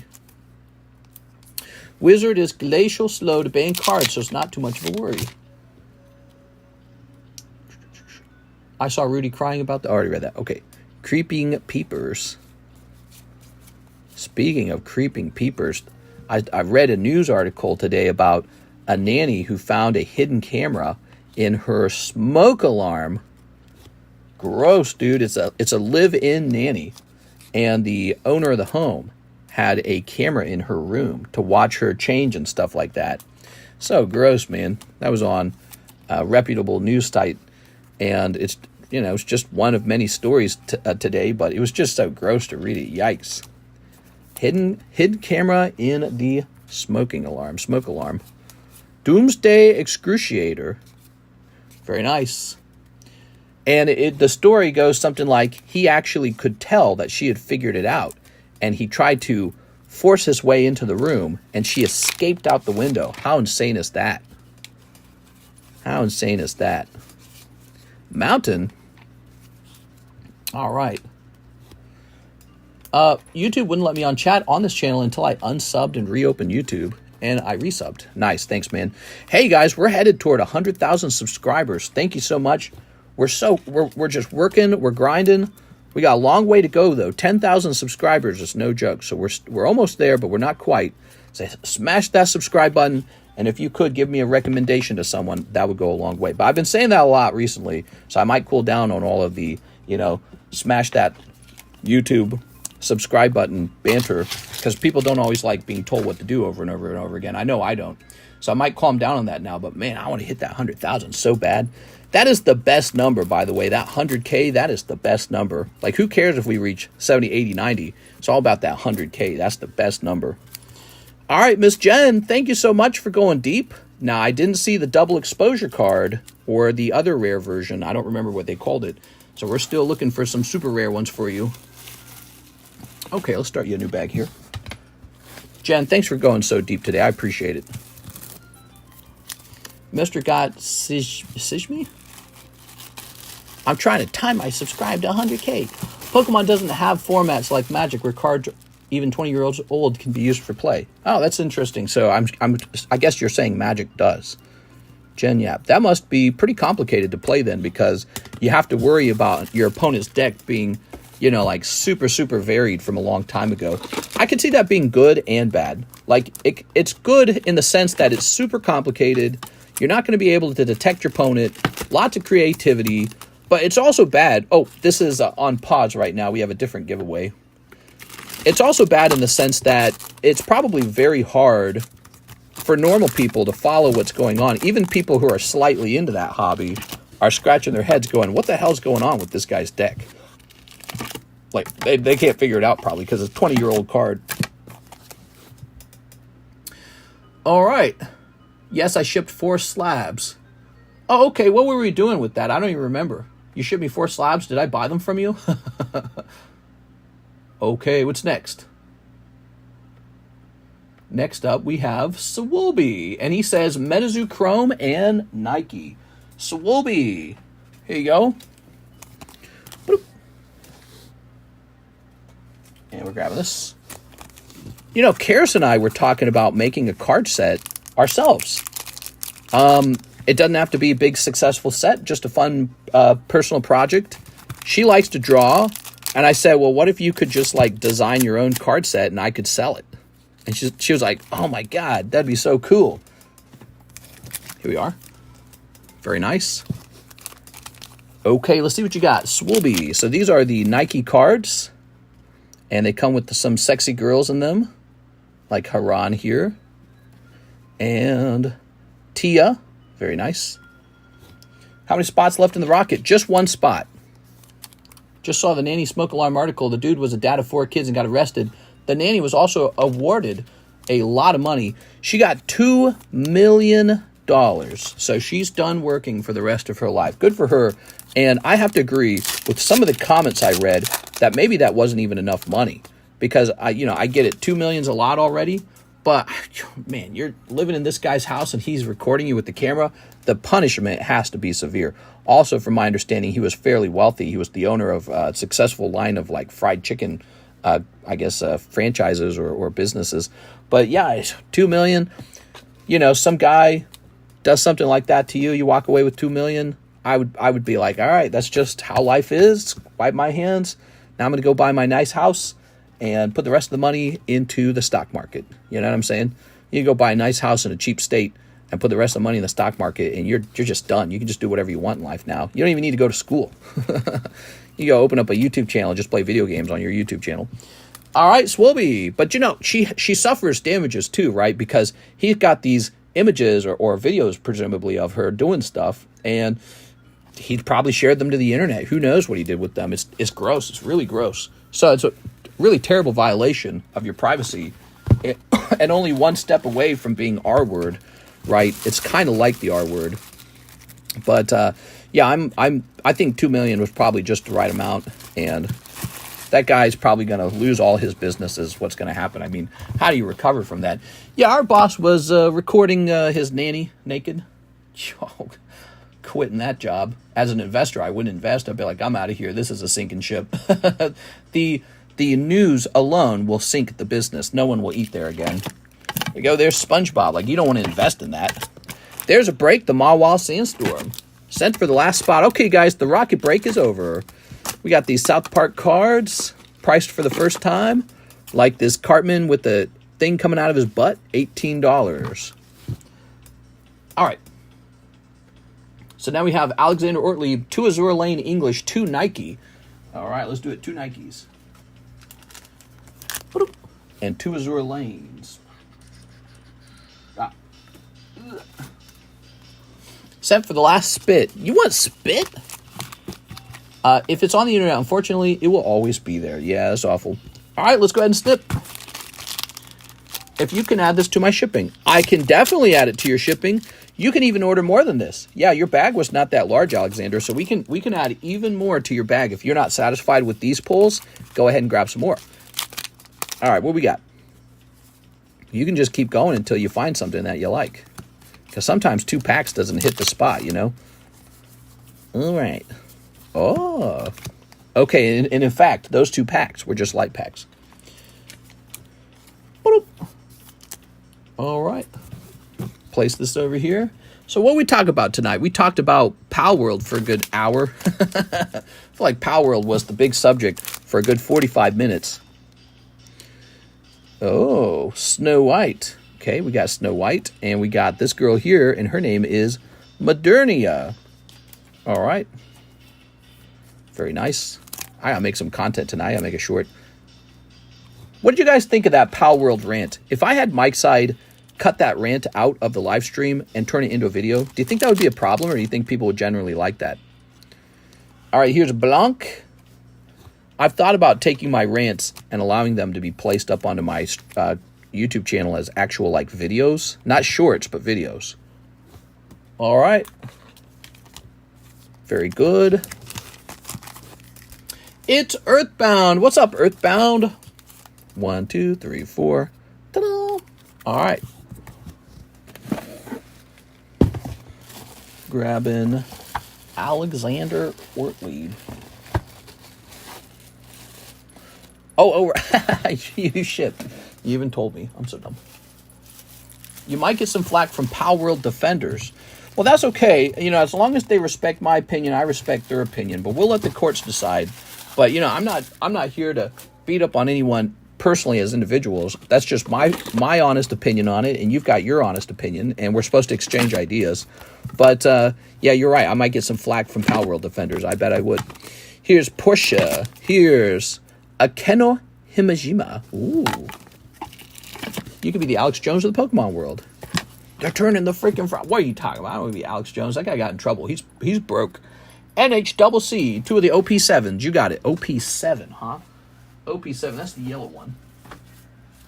All right, if you'll just give me a moment. All right, hold on. Wow. We just got so much stuff going on over here. I gotta move all these first. Okay, and now I gotta move this slab box. And now, here we are. You don't want to be him. No one likes him after he got sued to the ground. Boop. Oh, yeah, Alex Jones, you're talking. Yeah. Yeah, he was denying the school shooting. And he got sued by the survivors and their families for emotional damages and stuff. But also, you know, like, they were harassed. And I think he should be sued for that, you know, if he causes real damages. But one thing I don't agree with was the amount. The amount he got sued for was like $1 billion. It's like $1 billion. That to me just sounds like the judge wanted to destroy Alex Jones, not hand out what is the correct amount in damages. So like we were just talking about this girl who was really, you know, that was really terrible what the chicken guy did, the nanny who had the camera. She got $2 million. I said, that's probably just about right. Maybe a little more. Alex Jones, $1 billion. I think they did that just to get rid of him. They said, we're destroying you. You're out of here. Or maybe they're doing it because they felt like, you know, in the future, we don't want anybody talking about, hey, that school shooting is fake, because it's so outrageous. Whatever the case is, $1 billion just seems like too much. All right. So now we have Daniel Del Barrio, 2 Metazoos, and shipping. All right. They turned him into a frog. Didn't he say the victims were actors? Yep. And I don't agree with them on that. That was really awful. I was actually shocked when I heard it. And so when I heard about the lawsuit, I was like, yeah, sue that guy. You can't be saying that stuff. You know, how can you say that? There's so many witnesses, so many families lost loved ones, the children are traumatized. How do you hide? How do you make all that up? How do you make that whole thing up? There's dead bodies. How do you make up dead bodies? Ooh, that looks creepy, man. So it's a really outrageous and stupid take. And White Thing. White Thing. Yeah, it was just wrong. Just wrong to say that kind of stuff. But $1 billion in damages, that seems like more of a... It doesn't seem realistic. It doesn't seem like they really were just trying to get fair damages to the families. It sounds like they're just making up a way to scare anyone in the future from ever making such an outrageous claim, or really to just kind of get rid of Alex Jones. Like, Alex Jones, you will never be wealthy. You're gone forever for saying this. Whatever the case is, I don't know if I agree with that. I think that it kind of crosses a line into what the purpose of the judicial system is. And also, you know, let's say there is an odd conspiracy, but in reality, it's a true conspiracy. Well, it's important to be able to have some ability to talk about conspiracies, because sometimes conspiracies turn out to be true. But yeah, that one was really outrageous and insufferable and cruel and hurtful. And so I didn't like it one bit, but $1 billion, I don't know about $1 billion. Daniel Del Barrio, you got a box, right? Is that what we did with you? Mystery, yes, DDB. Thank you so much, Daniel. You should check out my Gym Challenger opener. Those kids that survived that shooting are now old enough to vote. Sure. I wonder how they're going to vote. I wonder if they're going to vote against Trump. I actually remember at the time, Donald Trump was president, and he was kind of sympathetic. He was like, maybe we need to do something about guns. And then he kind of disappeared for a little while, Trump did, and he came back out and he said, no, gun rights, we're going to defend them. So he must have had a talking to by whatever, his group, and they said, no, we're all about guns in the Republican Party. Gun rights. So he at first, in an interview, sounded open-minded to really restricting gun ownership. And then he totally reversed that. There was speculation in the media like, oh, will Trump actually side with the Democrats on gun control? There you go. Topps Chrome Metazoo. So if you want to add any more to this, Mr. Daniel, you just let me know. You got a little more room in here. I also have a slab. No problem. That gets added in a little later by Miss Alexis. Oh, he said he had an address change. Hold on. I didn't catch that at first. Let me make sure we get the address change, everybody. Ooh, we did not. Okay, so it's going to take an extra minute. Step number 1, we're going to delete this wrong label. There's another rip and ship that stole Moonbryon in a stream. I saw that. Yeah, people keep linking me to that. Should I make a video? I mean, I definitely could. It's really funny. Those videos are insane.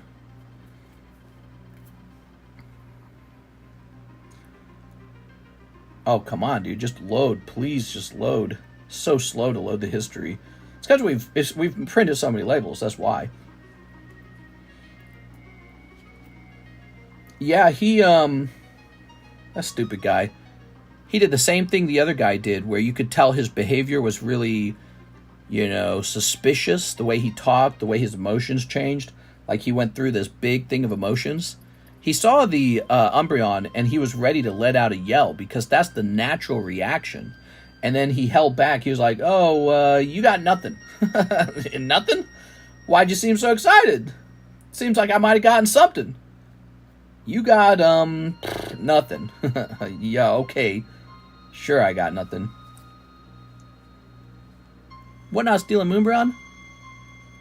Loving this stream. Waiting for another numbered. Man, if I could just get this stupid label fixed. There it goes. Okay, sorry about that. All right, we're going to hit refund. Okay, the refund's coming in. Good. Now, we have to go delete the old address. That's the next step, everyone. So step number 2, delete the old address. Because we don't want to accidentally use it in the future. So we're doing a search for the address in our address book. There it is. Delete. Luckily, Daniel has a unique name, so it's easy to find. All right. If your name had been Daniel Garcia, it would have taken longer. So we're going to jump over here now. We're going to log into PayPal and take a look at the new address and create a new address for him in our shipping system. But PayPal is fighting me. There we go. Okay. Violently shuffling packs off screen. Yeah. He acted like it was such a big deal while he was stealing it. And then when he was done stealing it, he's like, oh, you got Glaceon. How is it always Glaceon? It was Glaceon last time too, right? All right, Mr. Daniel. I got your address, and now I'm grabbing your email. So we got the new address. You guys aren't ready for this. You guys aren't ready. What the fuck? Stupid, man. Idiot. All right. They swapped mine for Leafeon. Oh, no. Oh, last time it was Leafeon. This time it was Glaceon. Is that right? All right, the new label is here. Daniel Del Barrio with the new address. Thank you so much. All set to go.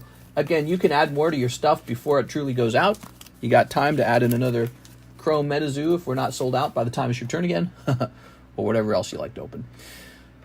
So, next up we got Joseph Jones. Man, I like Joseph Jones. Joseph Jones, you might be number 1. It's you or Anthony Kalura. And Jennifer Yap, she is up there, but she doesn't spend as much as you guys within a week.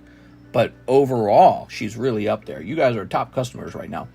Joseph Jones, 10 packs, Sun and Moon, Hidden Fates. Yo! All right, let me go get you a box.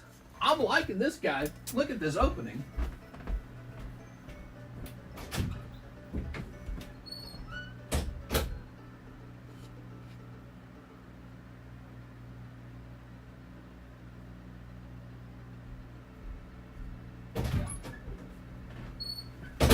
I was just waiting for somebody to ask for this. All right, now Joseph Jones, I want to explain something to you. When it comes to the Elite Trainer boxes, if you order 10 packs, the rule is you get the bonus card. When it comes to Hidden Fates, that's not true, because I actually calculate what I need to make on these, and I normally remove the bonus card. But for you, you're keeping it, because I like you, because you go deep. So you're keeping it anyways. All right. So that's why I wanted to tell you. So that is actually a bonus. And here are these. Yeah, so it turns out the Hidden Fates ETBs are really expensive. And I just barely make enough money to sell them at the price I'd like to sell them at if I monetize the Moltres Zapdos Articuno card. So that is part of the calculation. But in your case, you're going to get it anyways. All right. That means I make less money. You ready? Ooh. This could have SV49 Charizard, everybody. One whole box of Hidden Fates for Joseph Jones. When we got started on this channel in 2019, one of my very, very earliest sales where I opened cards for somebody else, back then it wasn't called Rip and Ship, it wasn't called anything. It was just some guy on the internet opening your Pokemon cards. That's all it was. People called it a scam. They're like, this is a scam. But all the way back then, it was like Majas Vara, you know, and some other guys like Dark Lord Pongo, Mary. 5 years ago, the earliest set we really started opening for people where they sent me money and I opened it for them was Hidden Fates, right? I had no intention of being a Rip and Ship at that point. I thought I was just going to open cards for myself. But I had the audience with me live and I said, would you like me to open some packs for you? And they overwhelmingly responded yes. I said, all right, well, you know, in my head I was thinking, well, I bought this pack for, I don't know, like $2. Can you buy it for me for $3? And they're like, yes! That was the beginning of it. That was the beginning of the whole thing. All right, we got Magmar. Pack number 1 is Magmar. And back then, Hidden Fates, I started scalping it. Yeah, I was a no-good scalper. I'd go to Walmart and I'd be like, you ain't got any? Darn it. Because the demand heavily outstripped the supply. And I didn't know what I was doing. I had no clue what I was doing. Here we are. So I'd go to Walmart, and if they had it, I'd just go buy it all. Which, you know, I wasn't that lucky that often. Ooh, Garchomp. Okay, you're going to pick up a mini shiny. There you go. Centering's good. I like the centering. You see that? Centering's good on it. Got Onyx. Got to make that bread. Well, back then, I just had no clue what I was doing. I didn't sell anything but Pokemon cards. I had so little experience. The table was tiny. We didn't even alphabetize the bags. What would happen is, back in the day, I just had a big gobbledygook of bags. And I just kind of, you know, I was like, is this it? Is this it? Is this it? It was a mess, dude. I had no clue what I was doing. What you see today is a finely tuned machine after lots of experience. Oh, my God. You did good, man. Yo, that is Joseph Jones picking up a shiny Sylveon. This set drove collectors wild, dude. People wanted this set so bad. And it feels like Sun and Moon era. It really does. It has the feeling of Sun and Moon. So good looking. I think this is the 3rd or the 4th most expensive card in the set. Really good. So we got Garchomp, Sylveon. I tossed this in. You're getting Moltres Zapdos. So you got these 3 so far. Good. Now, let's see what else. You got a couple more packs. Chance for another one. Let's see what else is in here. We want Charizard. That's what we want. We got Magikarp, Jesse James.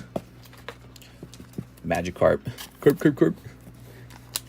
What a crazy time in my life that was for me. Because at the time, I was making like 80,000 on my other channel. And then and because it was all fresh content. And then I was making money selling cards at the same time. And the money just poured in. One day I realized, oh my God, Leafeon, you did it. He pulled Leafeon and Sylveon. This is a very good box now. Wow, imagine he pulled Umbreon in the last couple packs. Now it looks like I stole your Moonbreon because you got a Leafeon. All right, look at that. Beautiful, man. Wow. Okay. We're referencing those guys on Whatnot stealing those Moonbreons. Man, those guys, they're so crummy, dude. It's hilarious. Makes you wonder what they've gotten away with that you didn't catch. Here's Misty's, because if they're willing to do that, you know, they'll do other things. That's why I was saying in the daytime stream, I'm saying desperate people, man. I don't know if I would buy my cards from a desperate person on a Rip and Ship, because you never know what they're going through and what they're doing. There's Eevee, and there is Voltorb. By the way, you got this straight out of a Hidden Fates case. Hidden Fates case. That's where this came from. So this is all quality. Okay, one more pack. Come on. Give us one more full art, please. Nah. Okay, you're going to get a mini shiny, though. Rockruff. Well, it's better than nothing. Overall, this was a successful ETB. I'd say you probably got a small flip, actually. Yeah, I think this is a small flip. What's important to notice is how well-centered everything looks. So if this all just grades 10, I mean, look at what you can grade. So out of this round, I would grade... You could grade the Eevee. I don't think I would. Too many of those. But the Mewtwo, sure. The Mewtwo... The Onix wouldn't be much of a flip. But he could be a really tiny flip. Rockruff, same deal. Tiny flip. Garchomp, though, probably a little bit. And then Sylveon, Leafeon are good. And this is good as well. So I think if you can get 10s on all these, you actually do all right. But you know what? What you really want to pull out of this set is the Umbreon, the Charizard. I think the Cynthia is still expensive, right? All right. So imagine throwing your reputation away for 300. Right, it's a Korean one. It's not even the English one. Not that I think it's smarter to wait till you get to the English one, but it's just like, it's just so silly to watch. But yeah, I said this earlier. When everyone and their grandma can pop up onto the internet and host a card shop, you're just going to get it scummy regular people with no they're just not meant to be card shop owners. It's just not meant to be. They're meant to be some guy who wants to make money, and there's a huge difference between somebody who wants to commit to a bigger idea versus some guy that's just looking to, I don't know, hopefully get rich. Joseph Jones, you gotta have a passion for business. You gotta be passionate. You gotta be like, I love seeing the business run. It's not just the money. Those are the successful businessmen in the end. Somebody who loves to see the business running. That really keeps you wanting to do everything the right way. So let's see. Whether you're rich or poor, you gotta love business. Where did I put you, Joseph? Oh, you went up top, I think. Brit. Major Brit moment. Here, oh, that's Joseph Adlizzi. Okay, so Joseph Adlizzi was up top. Joseph Jones. Are you just in this box? Mr. likes a small Onyx flip. Yeah, that's right. Here we are. Most girls like to have a large Onyx flip. Thanks for putting my cards in the correct bag. No problem, man. Here we are, Clefable. All right, I'll put a little Arbok in the front. There you go. Very nice. Diglett. Here's, Monkey D. Luffy. Here's South Park Cartman. Here is the Gengar break. Ho-ho. And Charizard. Now, I think we're coming up on a Rocket break. Is that right? Roger Gray. 4 Chrome Metapoo. You got it, Mr. Roger. 1, 2, 3, and a 4. All right. You ready? Snipping this. Snipping these. And we're snipping this as well. Series 0. I wonder why they called it Series 0. All right, what we got? So, guys, if we invented our own card game, what should it be about? Midnight Escape. Here's Lizard Man of Escape or Swamp from South Carolina. How much is the Hidden Fate box? It was pretty pricey. It was like $250. All right, here we go. Grabbing that. Grabbing this. Hidden Fates was always expensive. I think we used to sell them for like $8 a pack back in the day. 52 card pickup. A card game about card games. Oh my god, that'd be funny. That'd be very fourth wall. I don't know. There we are. If there was some underserved market that is just waiting for a card game to be made, I would love to make that. What do you think? Who needs a card game made that isn't having it made for them yet? Maybe like a style, maybe... I don't know, because making up a card game seems kind of futile if you don't have like a lot of momentum. You know what I'm saying? If you don't have like a TV show, video game, some kind of story, whatever. Okay, here's this. It's a big fella. What's up, big fella? Mister should make Palworld cards. Oh, you got the Cryptid Camera. It's called a camera. And it is, it's called Sinkhole Sam. And it is not a numbered card. Darn. I heard they're up and coming. Palworld. Yeah, Palworld's doing pretty well. Here's Metal Man of Alabama. Alabama. Okay, we got the Alabama. Whoops. There we go. Ta-da!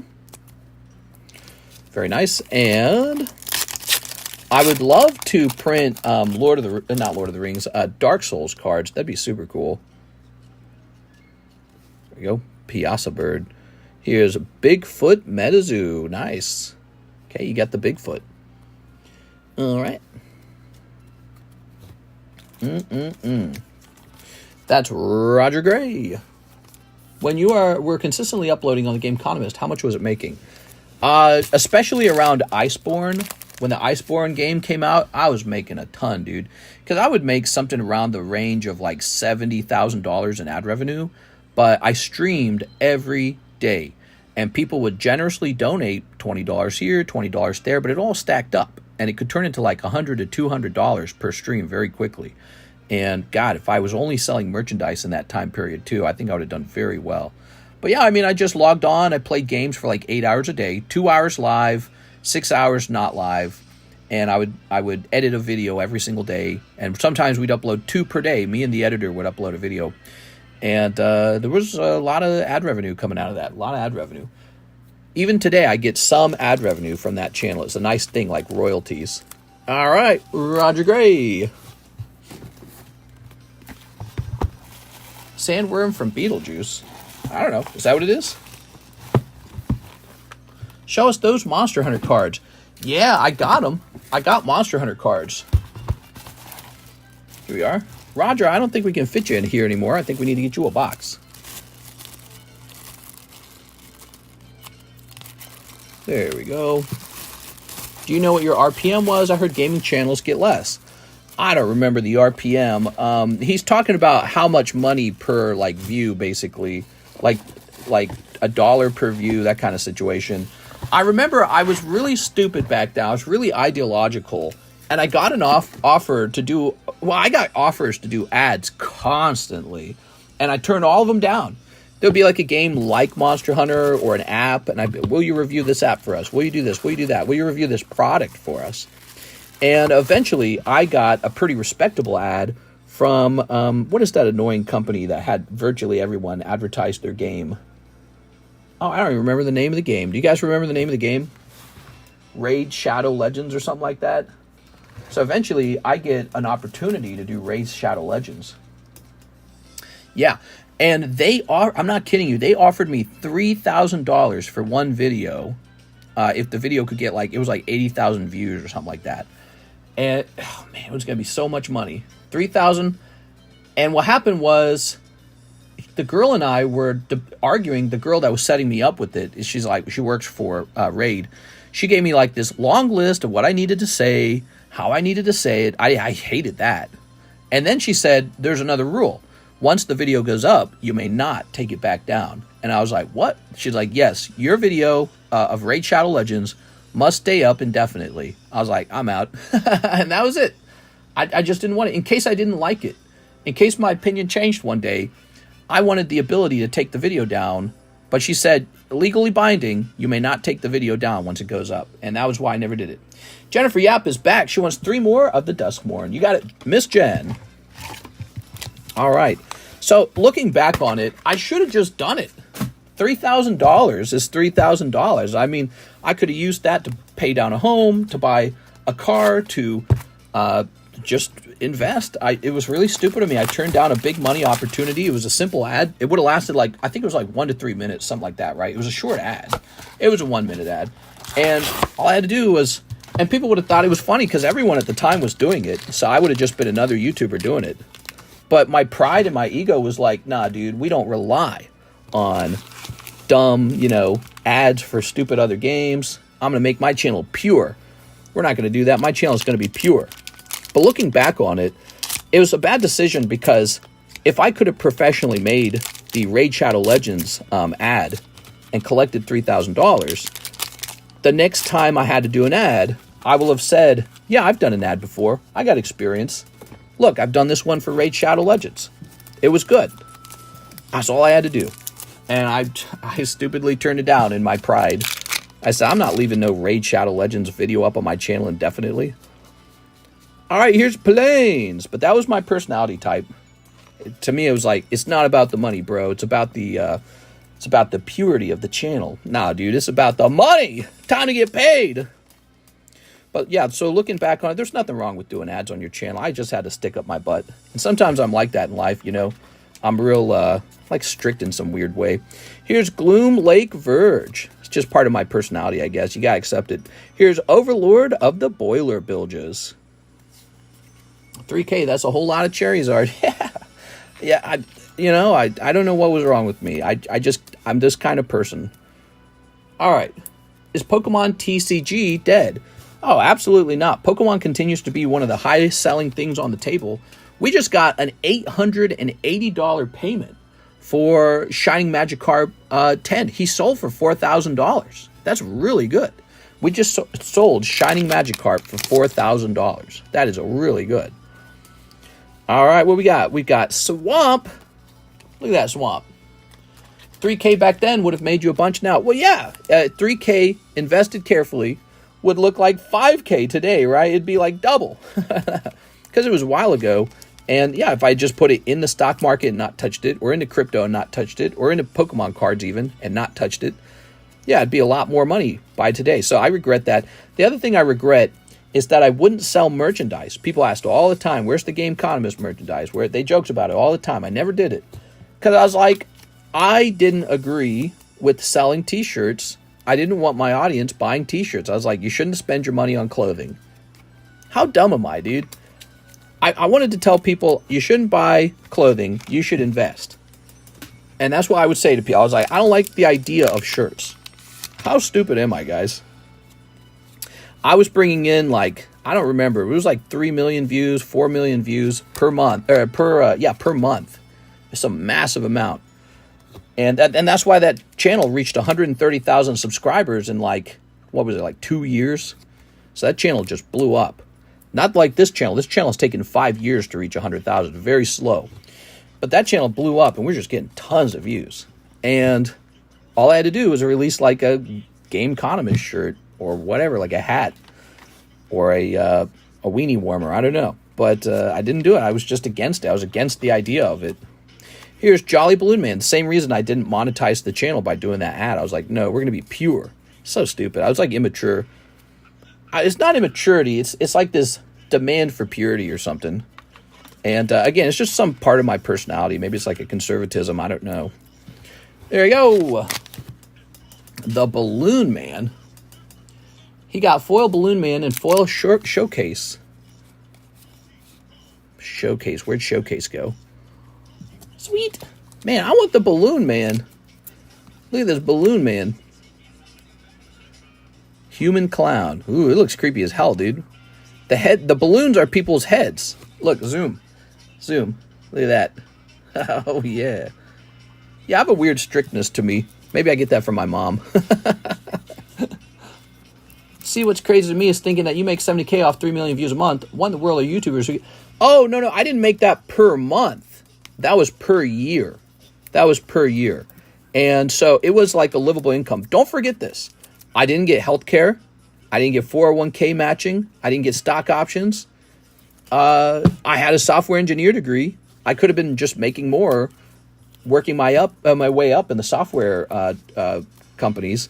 So it was a really good living, and I loved it. And but again, all those benefits are missing. No 401k match is a big deal. You know what I'm saying? So, and who knows what I would have made as an engineer? Maybe I would have done 100K that year, because engineers get paid pretty well, especially if they're good at their jobs and if they're ambitious. So I might have taken a pay cut going after YouTube. Now, in the end, it worked out anyways, because I got into Pokemon cards. So somehow this pathway led me to Pokemon cards. And with Pokemon cards, I truly did very well, because what ended up happening was, as we shifted away from Monster Hunter into Pokemon cards, I started spending every single dollar on inventory. And so I was building up this really expensive vintage inventory. And then all of a sudden, Logan Paul announces his box break, his base set box break. It goes super viral. And overnight, all my stuff like doubles or triples in price. I mean, I had just bought a Dark Dragonite first edition PSA 10 Holo from the Rocket set for $500. I just bought them. And then Logan Paul does his break, And like in no time, he's like a $2,000 card. And I'm like, is this real? Is this a real thing? Is it still there? And now if we look up the Dark Dragon, I think it's 2.5.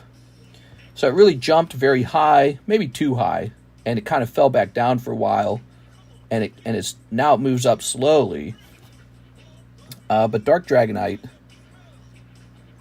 let's see if we can find the cheapest one. All right, so if we're looking, here it is. I like having two cell phones for this very reason. Look at this, 69 watchers, 3.2, huh? Hey, that's pretty good. So to go from $500 to 3.2, all I got to do now is liquidate, and assuming I could liquidate at 3.2, but let's say I liquidated at 3, that's times 6 on my money. That's not bad. And so that happened like overnight, just all of a sudden. And I'm looking at Karis going, oh, I think we're doing all right now. Like, what the fuck? What the fuck? It was the whole thing. I built up this crazy little inventory of vintage slabs and vintage cards and vintage booster boxes and lots of modern too for the actual stream. And then he makes his announcement, and I just watched the entire vintage, all of it just double, triple in price. Some of it went up by times 12, by the way, but I don't remember what, but I remember making a note of it to my viewers at the time. Downing Troy, Rocket Spot. Okay, there it is. The Rocket Break is over. All right, and we sell these Rocket Breaks. We've been selling them for 5 years, and I tell customers all the time, you might think the price of $28 is too high today. You should have seen what it was 5 years ago, and what do you think it's going to be next year, and the year after that, and the year after that? It just goes up. So you're looking at prices today. In a year or two, it'll be double, because that's what actually happens with these. And why is that? Because we just keep opening it. We can't stop opening these. It's way too fun. All right, here goes Downing Troy. So Pokemon continues to perform very well for me. Nothing even comes close to Pokemon. But we've got One Piece. We got Magic's pretty cool. We're testing out Magic. We're playing around with Metazoo. We'll dabble in anything. All right. Mr. Remember My Bag under Troy Malice. Oh, thanks. Yeah, you got to say that each time because I will forget. All right. How much was you buying the Japanese Gym Challenge Rocket Gang boosters boxes before the Logan Paul break? Well, back in the day, I think I was selling them around $80 a pack. Gym Challenge, $80. And people were so mad at my outrageously expensive $80 price. Hey, I can go on eBay and get those for $55 and $60. How could you sell that for $80? This guy's a scammer. And, we would host box breaks at that price, $80. That was considered an outrageous price during that time period. I was in trouble online for that. You had like the channel, like TheCardconomist channel, saying this guy scams you. Why would you open from this guy when you can open your own cards and it's cheaper? Because people back then didn't understand, like the DoorDash model of opening cards was going to stick around for a while. They thought any moment now I was going to fall out of business and the channel would die. Opposite happened. It just became super popular. Everyone does it. 1, 2, 3, 4, 5, 6, 7, 8, 9, 10, 11.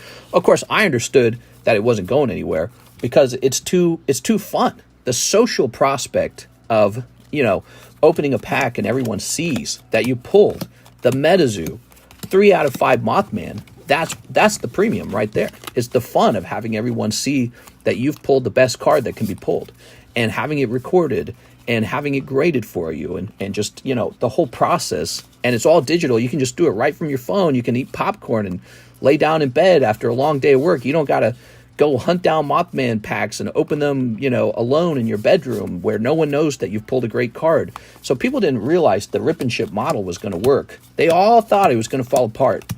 And it just obviously didn't. And I think it's been a long time and people still criticize it, but I think they're warmer to it over time. They can see it hasn't fallen apart. All right, here goes. So give me a number and I'll split the deck. So about $3,000 per box. Sheesh, that was crazy. Yeah, I remember now. Yeah, so when I was buying them, did you know the first Team Rocket vintage booster box, and I'm not kidding this, the Japanese one, was $1,000. And I was fighting with the seller. He was from Texas. I was fighting with him because I said $1,000 is too much. 1, 2, 3, 4, 5, 6, 7. There we go. I was telling him, why am I going to buy the Japanese box for $1,000 when I can just buy the first edition English for like $2,000? Why would I buy the Japanese version? And he had to explain to me that the Japanese box comes with 60 packs. All right. Did I count that right? I don't even know if I counted that right. All right, let's open this up. Yeah, I fought with a seller over $1,000 booster box for Japanese Rocket, which we opened it.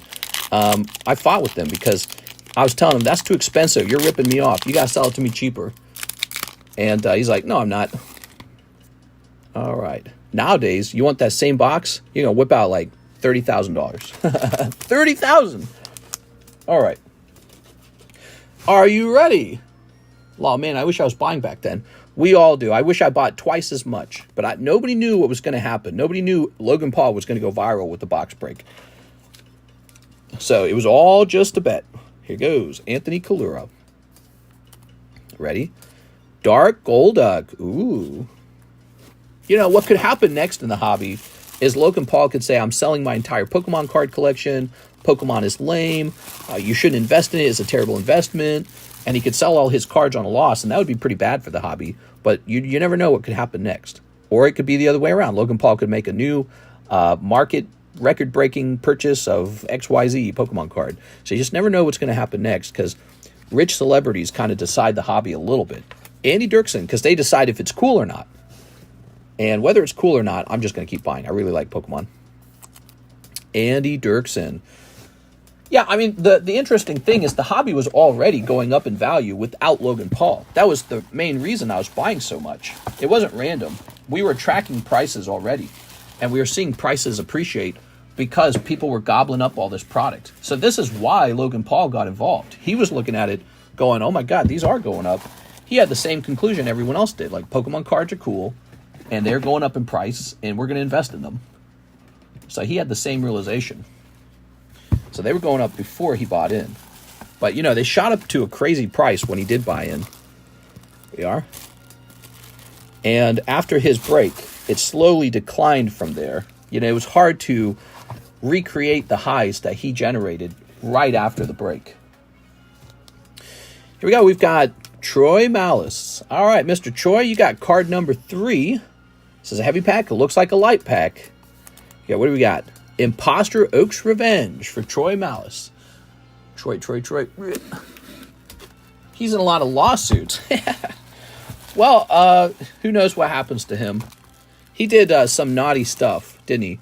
He did his whole, what was it going to be called? Crypto something? He basically going to make like an, what was it called? NFT game called, God, I don't remember the name of it. Diamond Necklace Mothman. What was the name of the game he was trying to make? He bought the Pikachu Illustrator. Yeah. There would be no way in hell I would buy a $500 card back then. Now it's different. Well, yeah, that's what it was. It was called CryptoZoo. Yeah, exactly. It was called CryptoZoo. So, Logan Paul, he had CryptoZoo, and then he screwed a bunch of people because he didn't finish it. He made a bunch of promises. He never finished it. And they cashed in on the CryptoZoo rug pull, basically. I don't know if it was him, but definitely his team. It's that nasty guy who was also selling Pokemon cards at the time. Collectibles Guru or something like that. It's all fuzzy, these memories. Who pulled the rare? Boom! Jennifer Yep. Congratulations, Jen. Tonight's Jen's night. Right, now, from my perspective, Jen, this is looking like a non-holo, but we don't know yet. NFT rug pull. Also, his Prime drink is going bankrupt. Yeah, I don't know about Prime going bankrupt or all that, because when something's going bankrupt, that doesn't mean he didn't get rich first. Like, your company can operate and give you huge profits for 5 years, and then in year 6 it's not profiting, and you can just close it down at that point, right? So, when people say stuff like it's going bankrupt, they don't always understand that. Like Mike Waddell, he had Metazoo. Just because Metazoo went bankrupt doesn't mean he's not a multimillionaire from operating, Metazoo for a while, but I don't actually know his finances. Chu Calvin, I have like a 3-year-old's handwriting here. What was going on? Oh, Dark Raticate. Okay. He just, he better keep fighting in the wrestling ring, man, because I'm sure he gets paid plenty to do that. He's going to have to keep wrestling. There you go. He's made Lunchables with Mr. Beast. Yeah, Lunchly. A lot of negativity around that. I don't see the problem with it. I mean, I think that Mr. Beast made a great point against the negativity. He said, why is Lunchables and these other stupid companies allowed to sell you this garbage food item, and we make one and we claim ours is a little bit better? Why are we not allowed to sell it? just because we're YouTubers. So I think that's a very fair argument, actually. Like, why are these corporations allowed to sell you Lunchables, which everyone clearly can see is just a junk food item? It's clearly not healthy, right? It comes with a freaking candy bar. So, but then Mr. Beast and Logan Paul join up to do it too, and they're bad guys. And so, you know, that's how it works, I guess. YouTubers deal with a lot of hate. Here's Joseph Sinyard. All right, well, they're selling Lunchables to kids. Who did you think was buying Lunchables? Did you think it was adults buying Lunchables? So Lunchly sells to kids. Well, that's what Lunchables does. And if you want to make a case that Lunchables is healthy, but Lunchly is bad, it's like, I'm not going to buy it. I'm going to assume they're both bad. But it's great advertisement for Lunchables. So Lunchables sales are through the roof, I'm sure. They're probably loving it, dude. They're like, oh, yeah. Their sales right now, Lunchables, probably through the roof. There you go. Because nobody talks about Lunchables, and all of a sudden they're relevant. I still buy Lunchables. Those pieces are good. You know who else loves them? Karis loves Lunchables. Karis loves Lunchables. So, but I don't let her buy them because I know they're bad for you. But particularly they're bad for you because they use nitrites in their meat, right? And we know nitrites now are cancerous. The science shows that it is cancerous to eat some chemicals used to cure meats. It leads to colon cancer, the #1 rising cancer in young people. And so Lunchables has that in those little meaty sausages and pepperonis and ham or whatever you get. Here you go, Mr. Daniel. I like your Slowpoke. Very cute. So yeah, Lunchly bad for you, maybe. But is it worse than Lunchables? I don't know. And if it's not worse than Lunchables, what's the problem? Like, suppose Mr. Beast simply had a sponsorship from Lunchables. Is that allowed? Is it? And if it is he a bad guy? Okay, but if he produces his own version of it, like a knockoff version, is that also a problem? I don't get it. What are the rules? People are just making up rules. They just don't like him. He's a controversial subject right now. He's in a lawsuit. You know, the Chris guy turned out to be a super duper big creep. He was a close friend. So, you know, Mr. Beast, bad by association. Even though so far nothing has come out stating that he himself did anything of that nature. He's in trouble for simply being associated with Chris, who ended up being creepy. And then Logan Paul, he's got his own problems, right? Wait, are we doing this right? How many people we got left? 2? And how many people over here? 3? Okay, so this is Anthony Kaluras. Here we go. Ooh, Psyduck, lovely. Okay. Food people tested the nutrition contents in the packages have shown to be lying. We are. Yeah, that's another thing. That happens with a lot of processed foods. They will claim something about the nutrition, and then people will run tests on it and find it's often not accurately listed. Like, it has more salt or more of a chemical in it than they claim. Here's Chew Calvin. Drink the coffee, drink the coffee. Drink the coffee. What are you talking about? I don't know what's going on with this guy. I think the problem with his Lunchly thing is they're putting things on the package that has proven to be lies. All right, Chew Calvin's going to pull Charmander. Charmander would be nice. Boom. Oh, we got it. Nice. Charmander's the best common pull out of the common list. Congratulations, Mr. Chew Calvin. That's good. Means you did good on your pull. All right. Now, Jen probably got a non-holo, but it could be non-holo Dragonite, Blastoise, or Charizard. That'd be great. All right, one last card. Oops, come on now. It's Jennifer. Yep, she's going to pick up the Abra. All right, now, Miss Jen, scooping up one more card. Please don't just be like a yucky trainer. What's it going to be? Okay, Dark Hypno. You got Abra and Dark Hypno. You're putting together a Psychic deck, huh? I was a huge fan of this Dark Hypno artwork. When you got the holographic version of it, it just popped, man. It was so crazy looking. I was a big fan of all Psychic types. I liked Alakazam. I liked Hypno a lot. I also liked Gengar because he was like a psychic type. So those were my favorite Pokemon back in the blue and red era. Bad Barbies 21. All right. Master got those X-ray specs in the comics. He died like 10 years ago. I like Psychic and Ghost Pokemon. Yes, kids, I was edgy and cool, right? I like that they were like bad. They were like, you know, creepy. Pokemon doesn't do stuff like that anymore, right? No more bad or creepy Pokemon. Like Hypno is a creepy Pokemon. Gengar's kind of a creepy Pokemon. You got that smile. You got a yucky little smile. All right, let's see. We are going to do, since that was a light pack, I think we're just going to do the next pack of Rocket and hope for a heavier pack. I kind of want to keep this sealed. Is that wrong of me to want to keep this sealed? I kind of want to keep that sealed. We're going to open this one for sure, though. Look at this. So with this one, the foil broke here, but look, it's still a sealed booster pack. So the booster pack is sealed, but this part of it ripped a little bit. Let's open this guy. We're going to keep that one sealed. I like the way that one looks. These long crimp packs were sold at the market. There we go. These were sold at the market, hanging on just little racks, basically, with the little pins hanging out. And back then, that was how they sold the Pokemon cards. But over time, they changed it. Pokemon cards were sold in these big, yucky cardboard blisters. They had to do that because of the sheer amount of theft that occurred. Children stole tons of Pokemon cards when they would just hang loosely with no extra cardboard. You just fit them right in your pocket. All right, let's see. Here we are. All right. Good. So, round 2, Team Rocket, everybody. Okay, it says here we have 9 people in the queue. Let's see what's next. Alexander Ortlieb. Let's do 5 more Nikes. All right, hell yeah, dude. 5 more Nikes while we're at it. 1, 2, 3, 4, 5.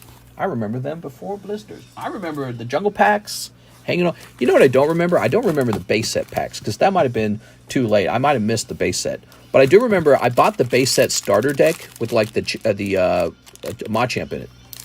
So I owned one of the Machamps. All right. Used to have them placed behind the counter at the local mall's GameStop. God, I wish I could have my old childhood Pokemon card collection. I can't believe my family sold that. Oops. I dropped it. Here's Marciana. All right, Marciana. That's all right. We can scoop this up gently from the table, just like this. So the trick is we just slide this underneath the card. All right. All right. Very nice. Who's this? Snow White. Ah, Snow White. How much for a booster pack protector if we want a sealed pack preserved? I think I'm almost out of those, and I don't remember the price, but I'm pretty sure it's listed in the secret menu, isn't it? All right. So the booster pack protector was... Oh, here it is. $19 and $4 shipping. To be shipped kind of like without your card, you know? All right, here we are. He stole a hit. Sports card people figured out how to push the cards around in the loose hanging packs and feel the texture of the hits through the foil. Jesus Christ, man. What people will do, you know, don't forget, we used to talk nonstop, guys, about the radioactive scanners. What are those called again? The CT scanners? CT scanning's not gone, so presumably it continues. CT scanners, guys. Sakura. Uh-huh. All right. Here's Mast. And look at this girl. She got her tummy showing. You got Tove. Oh, my God. Was she like in a swimsuit over here? Like, where's the rest of her outfit? She changes outfit? Don't people weigh one-piece packs now to know where the big hit is? It's a problem. Yeah, I mean, people are so vicious about cheating when it comes to opening up cards. Yo. Konnichiwa. A lot of money involved when it comes to cheating. All right, and last pack, we've got, Red Robin. It's Red Hood. She's on the cover of the set. Can you weigh one piece? I don't doubt it, but I've never heard it. One piece packs actually cannot be weighed. That's why PokeRev stopped doing vintage box break. He's currently scanning all of his boxes. Yeah, I mean, that's an interesting thought. I wouldn't mind being able to do that myself, actually, but I'm not going to mess with it. Maybe I'll wait years and years to see what happens with the CT scanning. And then one day I will consider allowing them to be scanned. Actually, I said this before. I would love for Pokemon to own the CT scanners and to be able to scan a booster box and then encapsulate a booster box. If I could encapsulate my booster boxes, I'd be so happy. Mr. Alexander, because up to now, they have not graded booster boxes, and I think I know why. Is because they have no way of knowing for sure if they're like properly, not scams, they're sealed. And so now that you can, oh, right, you've got your bag over here ready to go. Now that you can CT scan them to be sure that, you know, Charizard's in there and everything else, you have a better method of ensuring they're truly sealed. But I guess even then, you wouldn't have 100% certainty that they're authentic or that they're authentically sealed, right? Lindsay Pollard for Metazoos. You got it, Miss Lindsay. All right, let's see how much Metazoo's actually left here, people. Today, I sold out of Metazoo. How crazy is that? That's it. That's all that's left. No problem selling through the Metazoos. So, she ordered 5. 1, 2, 3, 4, 5. And that leaves us with just 4 packs. Actually, 5 packs if you count this one that was the advertisement pack. So we got 5 over there. Now, we've got more of this on the way. And what I would recommend is if you were going to buy this but we ran out, get in that Kickstarter. We want to open this. It's filling up. It's filling up. Okay, you ready? I can watch it on my other account and comment. Oh, she said 4. Hold on. There you go, 4 of these. All right, Lindsay. Ready? All right. I want to open that Kickstarter box and pull a Kickstarter Mothman. All right. Tossing that away. Tossing this away. I did change my second account from Roach Smokes to Smoked by Roach. Wow. There you go. All right. Ooh, this is a non-holo Mothman. So the non-holo Mothman probably pays for the order. Nice job. Okay. That looks nice, man. I can see why people feel like this is the best card in Metazoo. Metazoo, Mothman, they kind of rhyme. It's a nice look. It has a nice look to it. Here's Old Green Eyes. There we go. Mothman. What's the idea of Mothman? Where the heck did he come from? All right. You got Old Green Eyes. Mr. might have to be the one to unban. I did have a suspicion of a streamer on TikTok selling box full of OP and not a case of booster boxes. Box full of OP and not a case full of booster boxes. Only TCC can unban. You've got Cactus Cat. Cactus Cat. All right, Cactus Cat it is. It's a cat, it's a cactus. It's a Cactus Cat. That's what a bunch of fake Roach accounts, so I'm guessing mine got clipped. Here we are. All right. Very nice. Okay. Here's Black Cat. Oh, what? Everyday Curses. It's just a general USA card, huh? The Black Cat. Flatwoods Monster. Black Cat. You got 2 cats in this opening, Lindsay. You like cats? A cat is not a curse. Yeah, I was about to say, it sort of like perpetuates a sort of racism toward cats. Yeah, the black cats are bad. They do 13%, they're 13% of the population, but they cause 50% of the curses. While Wappa Lucy. Here's Sinkhole Sam. You got a worm. Cool. All right, cat on my desk right now. Oh, okay, cool. There's a statue of Mothman in West Virginia. He got a butt crack for some reason. Mothman, a monster in West Virginia. Oh, that's so funny, dude. All right, well, very cool. Okay. All right, there it goes. That's racism against black cats. That's my opinion. You can disagree. Miss Lindsay. Oh, Lindsay, the big buyer over here, man. You're going deep. Did you see the movie Mothman Prophecies? No, I did not. All right.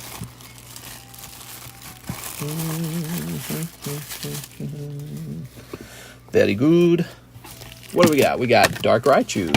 We've got Seri. We got Pikachu Ditto. We've got Gengar. And we've got Star Wars Wonder Card Collection. Yay! So next up, Kevin Vu, can I get some Metapoo? All right, so he ordered 4 of them as well. 1, 2, 3, 4, leaving only 2 packs. 2 packs remain. Wow. Let's start sneeping. Sneep. And we're going to sneep this as well.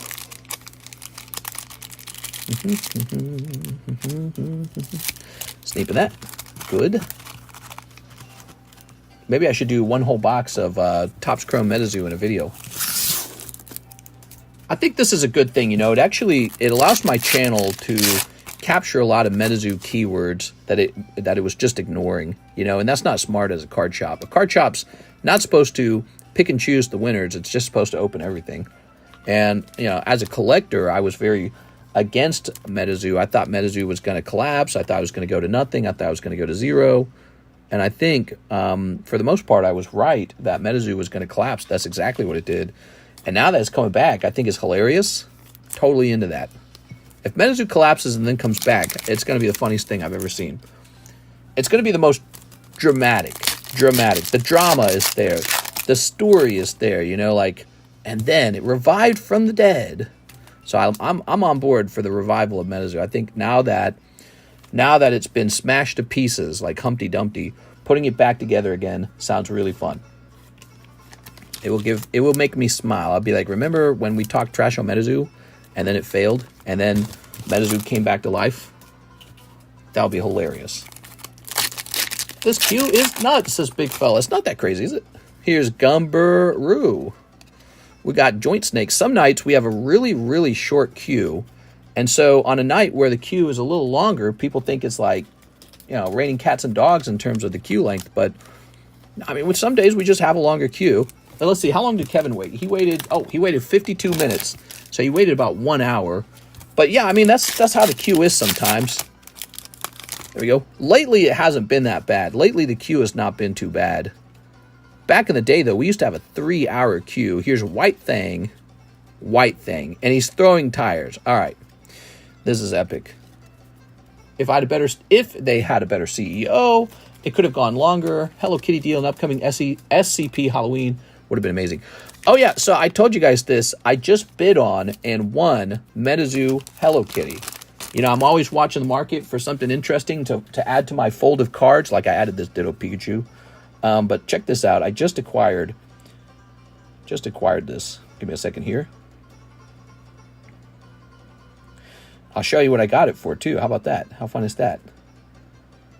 All right. There it is. Click on this. I don't know. I don't want to accidentally... Am I allowed to... Oh, it's just Probstein. So check it out. I don't know if I'm allowed to show the seller or not, if it matters. We got a little Hello Kitty Metazoo. What do you guys think of that? So that's coming in the mail. So they got it for $255. Of course, by the time you paid shipping and taxes, it's more like $280. Kevin Vu.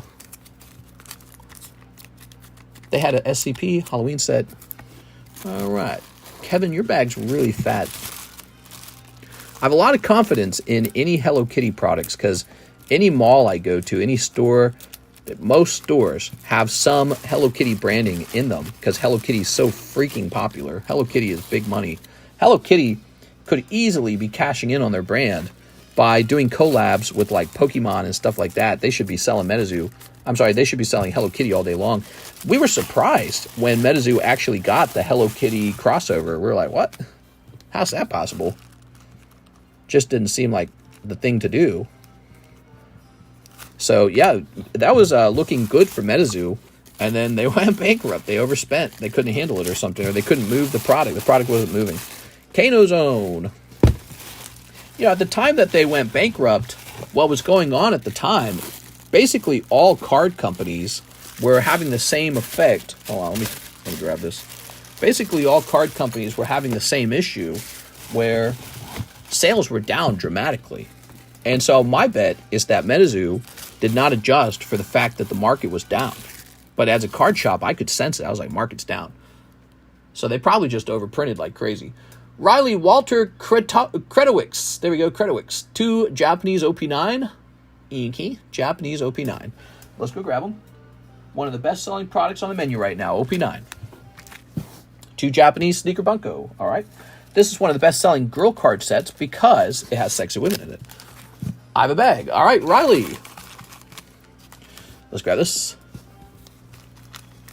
If I'm bad, my son is an even more insane collector. They just did a crossover with Yu-Gi-Oh! Last month. Yeah. How weird is that? Yu-Gi-Oh! Yu-Gi-Oh, Hello Kitty, and McDonald's all wrapped up into one. Like, what? How? Yeah. I don't understand it. But they didn't need Yu-Gi-Oh to do that for them. They can print their own cards or have a well-known... Okay, here we go. So we just got your OP9s done quickly because there were only 2 of them. Now we're getting to your expensive sneaky bunkos. Let's see what you got. Okay. Oh, very nice. Full art swimsuit girl. I've sold one of those. Okay, you're going to have this girl in the front. She's sexy. I've sold one of those for like $65 as a 10. Okay. Hello Kitty McDonald's has been a thing for a long time in Asia. Nice. But mixing that with Yu-Gi-Oh, though, that's so weird. Yu-Gi-Oh? How? How do they relate to each other? All right, you're going to have the girls grabbing each other's chi-chis. The last card of the pack. We're going to put that in the front so you can see your fantastic snipe. That's for Mr. Riley. Riley, let's go find your bag. Also, there's a Godzilla convention in the USA. Godzilla. Arr. Just got off a 10-hour shift. Yay! How's life going, Mr. Russ? Is it going the way you thought it would? Russ has been around for a long time. He's been around for years. We've been doing this for years. All right, next up we've got Mr. NHCC. Hit me 2 more OP7s. A nice and short wait to see the outcome of your OP7s. We love nice short waits. Oops. Slippery packs. All right. It's called G-Con. G-Con? Like G-Spot? G-Spot Con? I'd go to that. I'd go to that in 2 seconds. G-Spot Con. That sounds cool. Where's that hosted? Hollywood? Here's a holo. What's the most adult con you can go to? There you go. All right. I'll take cares to that. I think that would be wild. Do something weird in life, you know? Do something like get out there and just be in a weird place for once. We just sit at home all day, dude. Mr. NHCC. Here we are.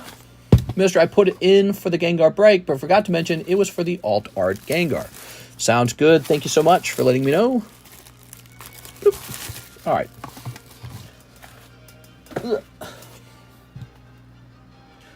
Next up, we've got Kendo Palor. 3 Waifu Shuffles. Mr. Kendo. All right, you ready? Put that there. And just grab this. 1, 2, 3. And he said 3 of them. 1, 2, 3. There you have it.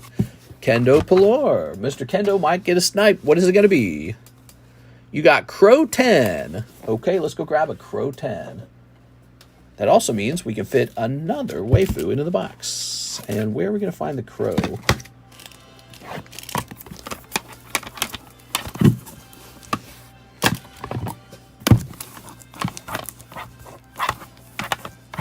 Not on this half of the box. Sandy Squirrel's in there. Oh my god, dude. Now that was old Fantasia Bunko. They don't have anything like this apparently in the new Fantasia Bunko. Sad. Where's our sexy waifus? They scared of sexy waifus? Oh my god, it was the last slab in the entire thing. Last slab. Alright, congratulations on your pull. Let me just try and get these back in.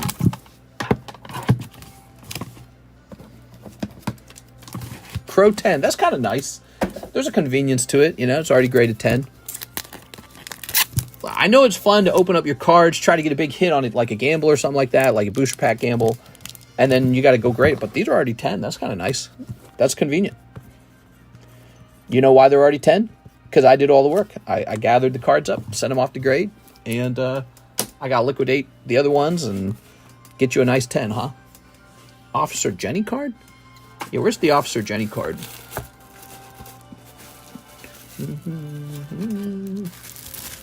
This is 6. Kendo, you got like a bag or something. You want these, Kendo? Yeah, here we are. Okay, of course you want these.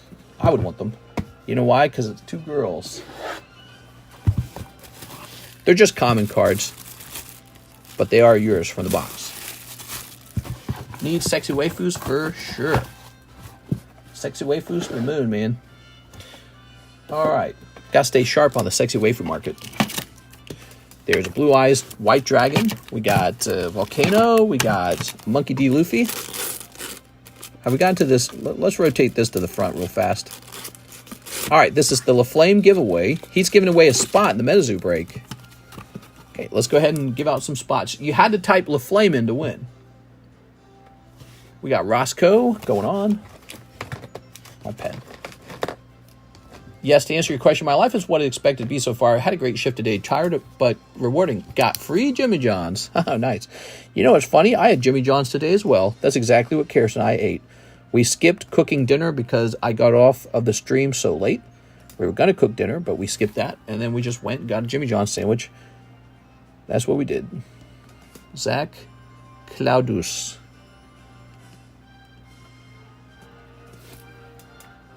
Big fella.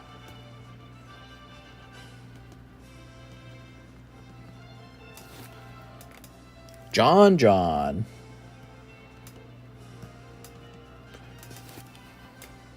Adrian V. Adrian. Cody Hodges. You get on these all the time, Cody. He's on every one of these lists, I swear to God. Jay Sharp. Lurkin Lowry.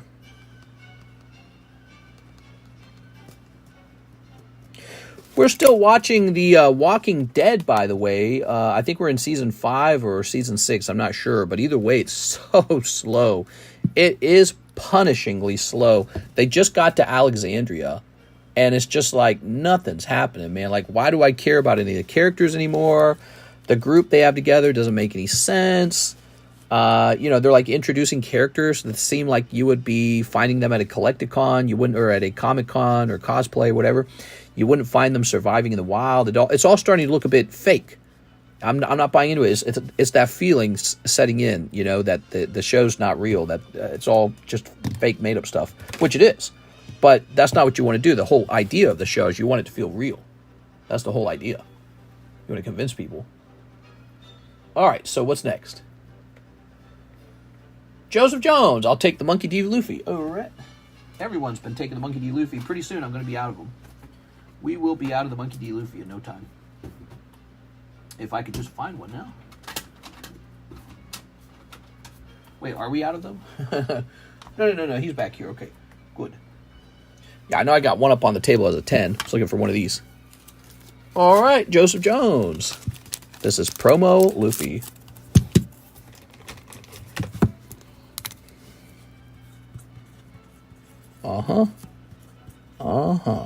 Thank you so much. The last couple of seasons will take you a few years to finish. Well, lucky for us, we figured out a while back. Here's an hour of an Alexis. Oh my gosh. We have a $21 tip for Alexis to start her stream. I'm going to say $20 because of PayPal fees. Here we are. And they will actually tax that money. So actually, I don't know what it would be after taxes. 21. I have no clue. So we'll give Alexis $20. We need to get Alexis streaming. All right, we're at $20, and let me put that over here. That was from Joseph Jones. He's tipping her to try and get her to stream. We're trying to get Alexis out of her shell to come stream. Well, part of the problem is she got a lot of work to do. Yeah, I wish she could. She gets. she's got a lot of work to do. Is one of the problems. Yeah. Here we are. She can have as many hours as she wants. She come in here and work tons and tons of hours, but the problem is she can't show up super late in the day for those hours because eventually Karis and I get off work. All right, let's do it. But maybe that shouldn't matter. Maybe we should just let her work all day long. Those I usually find from Missouri characters very bland. What? Missouri characters? Elaine, one spot in the Gengar break. Yeah. Let's do it. Let's get Alexis streaming again. Song Co. There it is. Ta-da! And that's going in here. Very nice.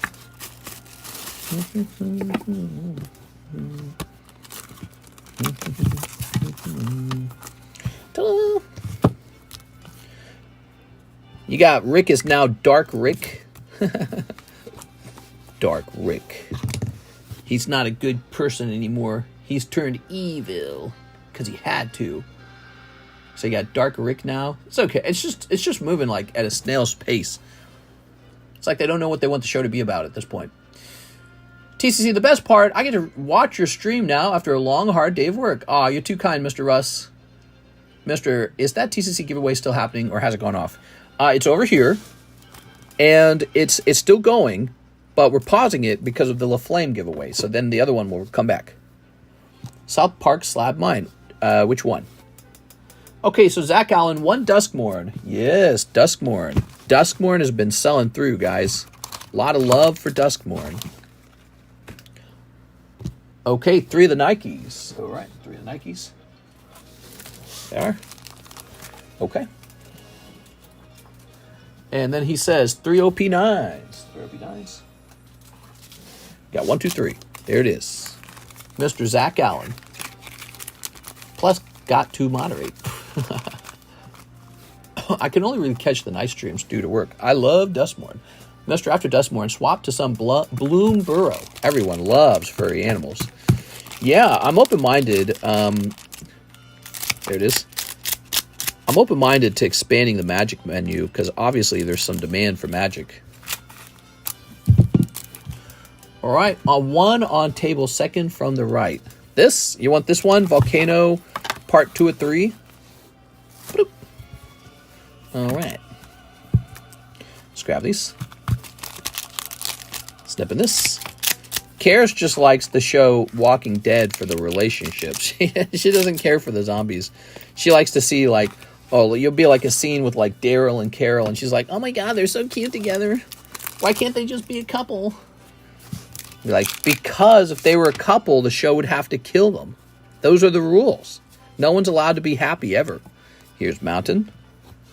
Ooh, that's the rules of Walking Dead. If anyone is in a loving, happy relationship, they gotta go. That's the fastest way to know if a character's going to die, by the way, is if they're in a relationship. Of course they're going to die. One or both partners. Here's Abhorrent Oculus. Carol's like 69. Here we are. We got Suspended Sentence, Fear of Missing Out, Enduring Innocence. Ah. I'd say get Modern Horizon 3 for the potential crazy hits, but those packs are stupid expensive. There we go. All right. Here's, you got the golden card right away, Zach Allen. Nice job, Zach. All right. How much for that? Luffy promo. The Luffy promo you saw going to the other guy was $42. $42. Very popular, by the way. I'm selling through those rapidly. I don't know how many I've left, but it looks like about 5 of them are left.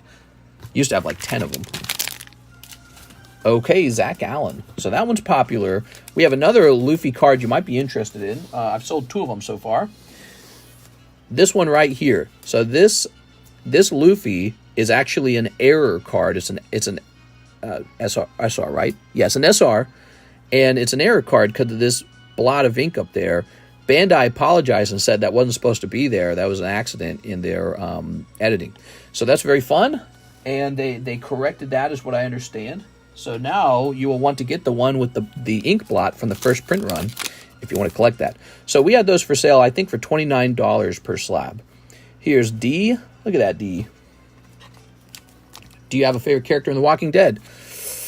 Ooh, that's hard to say. Not Daryl, not Carol. Boring. I liked Herschel. He's dead.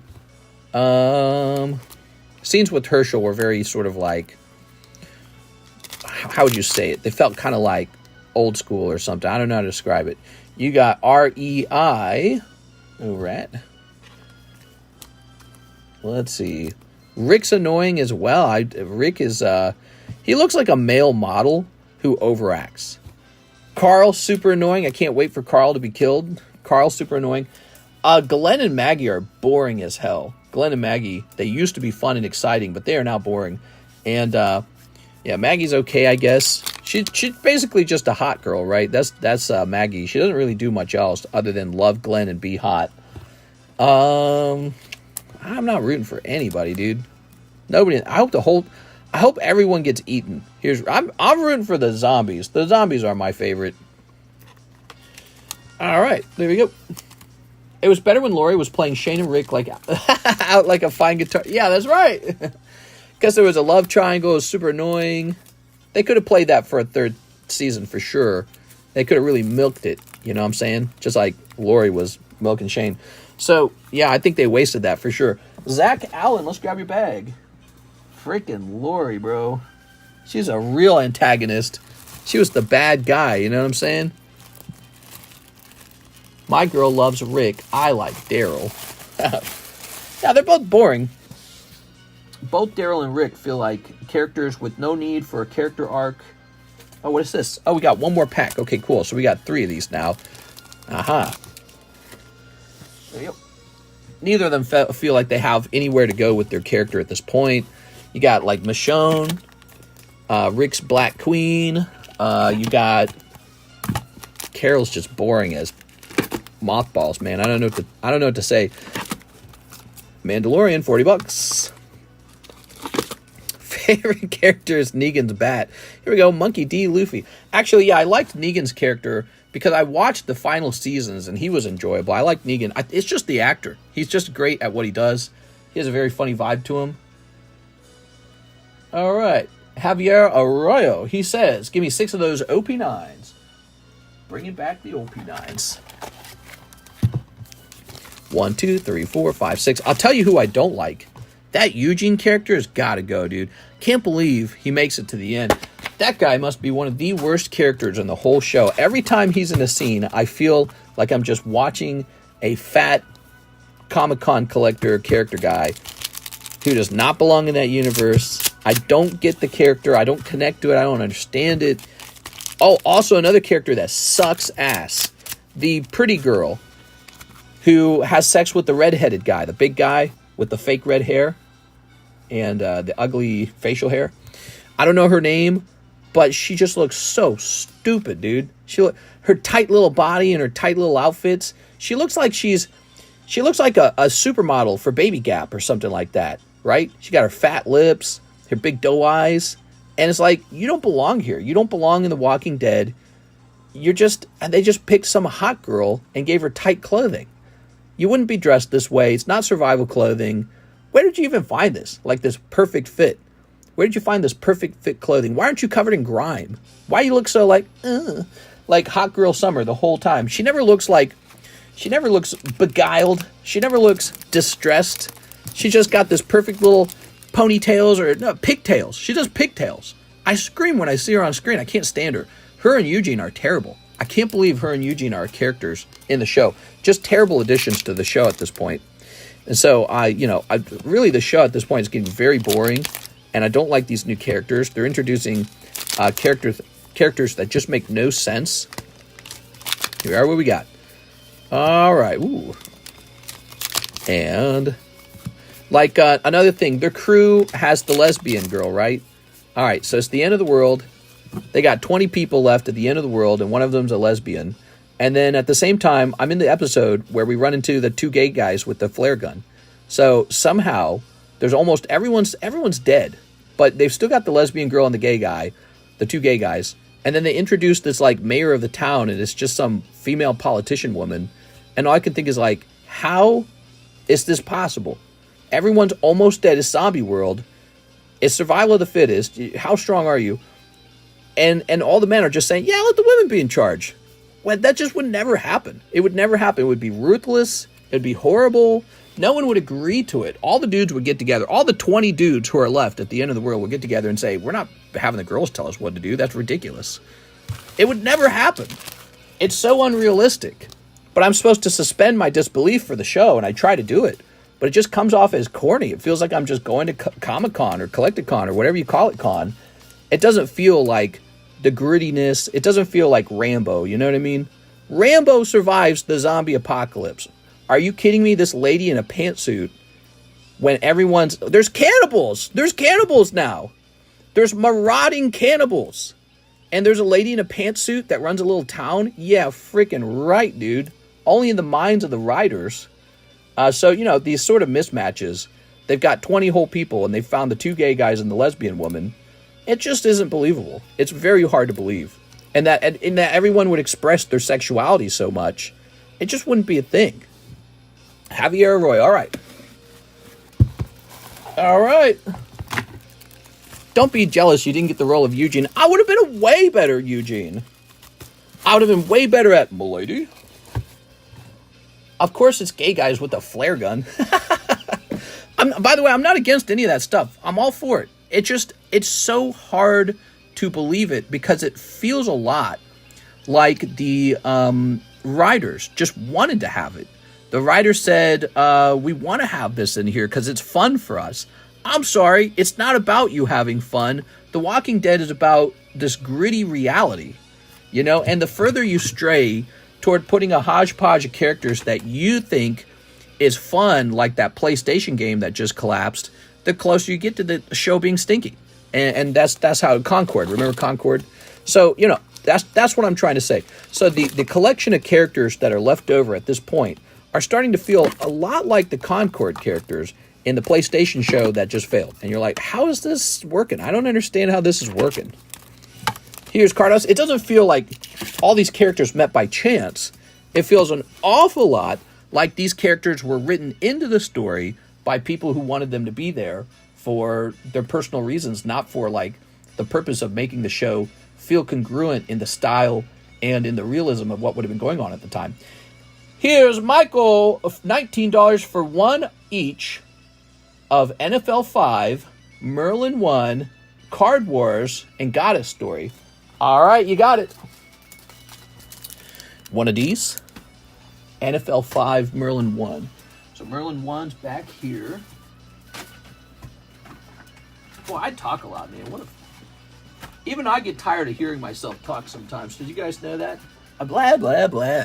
I got a lot to say, I guess. 1 Card Wars, NFL 5. Where's the NFL 5?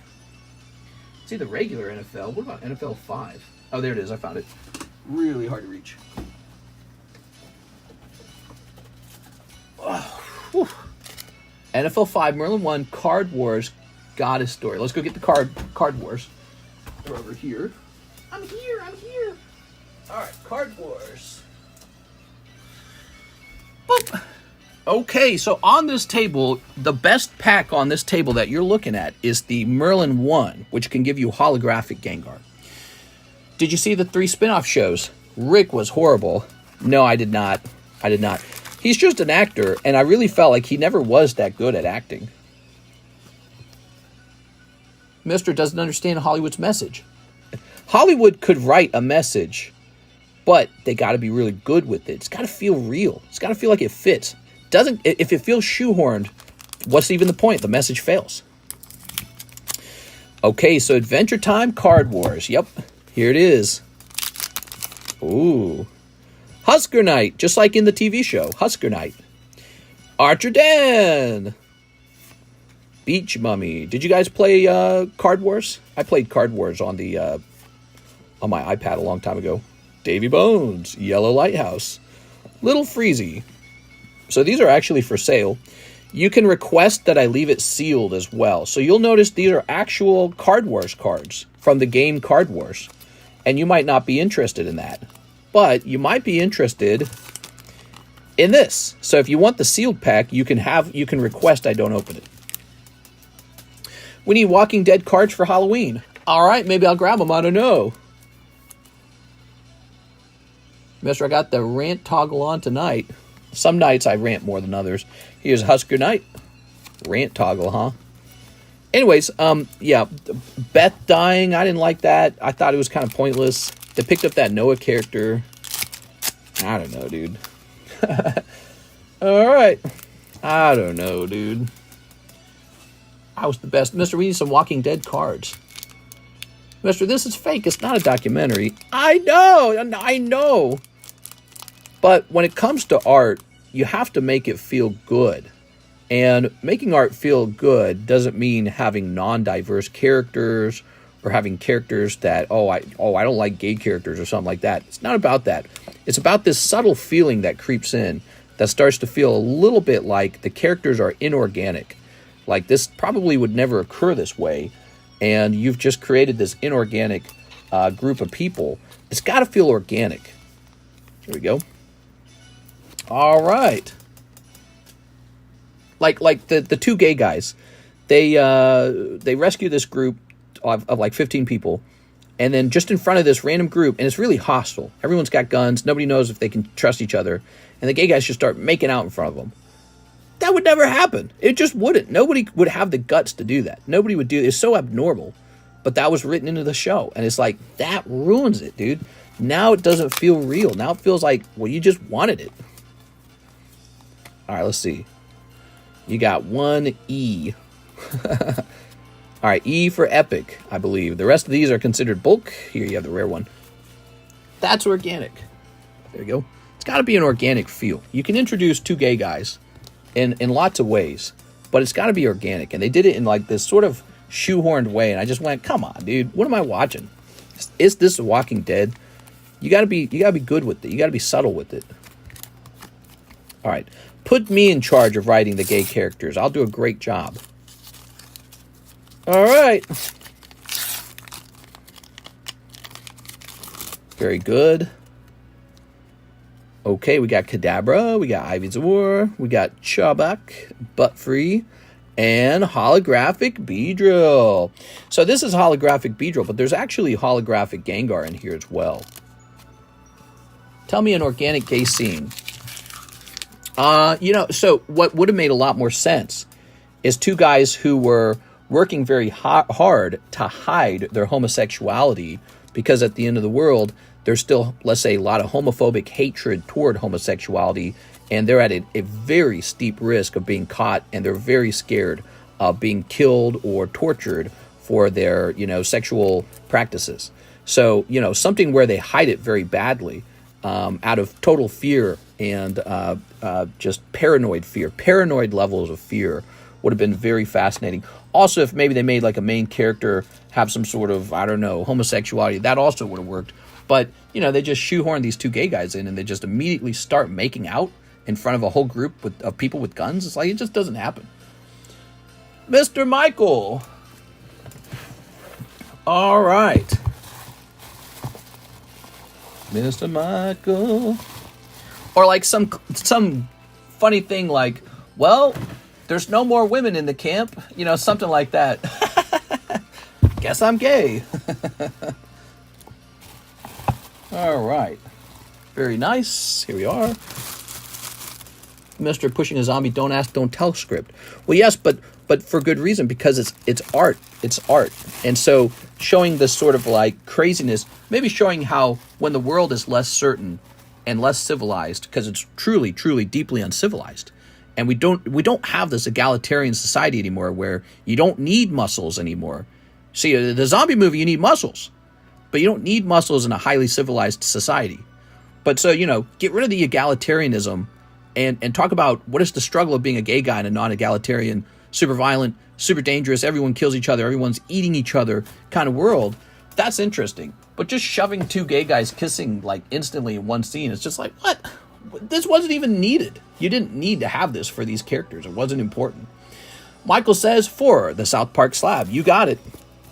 But, shows want to do that. Shows want to have the diversity of, like, hey, we got gay characters. Isn't that interesting? Like, just having gay characters for their own sake is just not interesting. Go, all right. It's like checking off a checkbox on a list.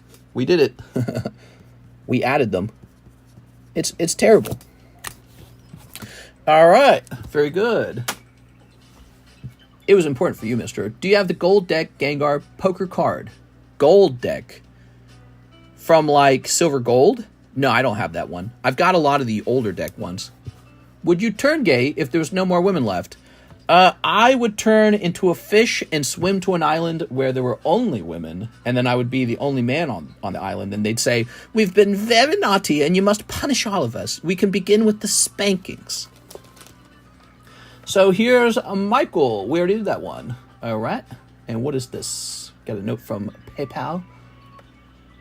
Words Gone Poo. Flesh-eating monsters. Bandits around every quarter. Hey, Jim and Gary. Yeah. All right. Whoa. I didn't even know that was active. Crazy. All right. I guess I had like a PayPal case open for $15, and PayPal just decided in my favor. I didn't even know it was open. All right. Sounds like Thailand, mister. Did they say konnichiwa in Thailand? What did they say in Thailand? I don't know Thailand.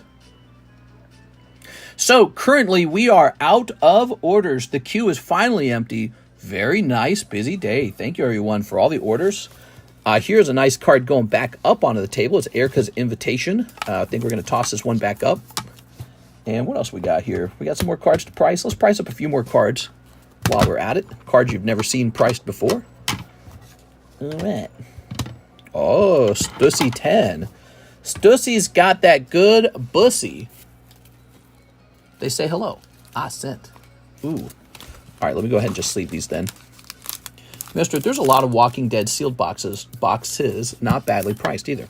Maybe we'll be adding Walking Dead. I don't see why not. Walking Dead, they seem like they made so much content. I don't see the brand going away anytime soon. Walking Dead turned into the meme showing two people tongue kissing. How does this help us sell hamburgers? Yeah. I think I know what you're talking about. Oh, the Deaths of Kenny. I haven't priced those yet. I don't even know if I want to sell them. I kind of want to collect them. All right. These are really unique cards.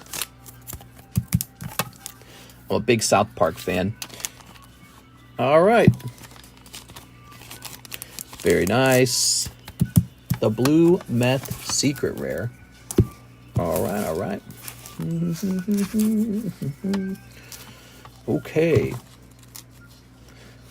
Put this over here. They could have had like a tragic story even. They could have been like, they could have had a character who was homosexual and then he comes out as homosexual during the zombie apocalypse, and instead of being met with acceptance or like an interesting happy story for him, he's beaten and killed because they don't accept homosexuality. Turns out all the strong men are super toxic or something like that. Even that's a better story than just two gay guys happily kissing, because it's not a story. It's just, I don't know, like a fantasy for somebody. It's not a story. It's got to be a story.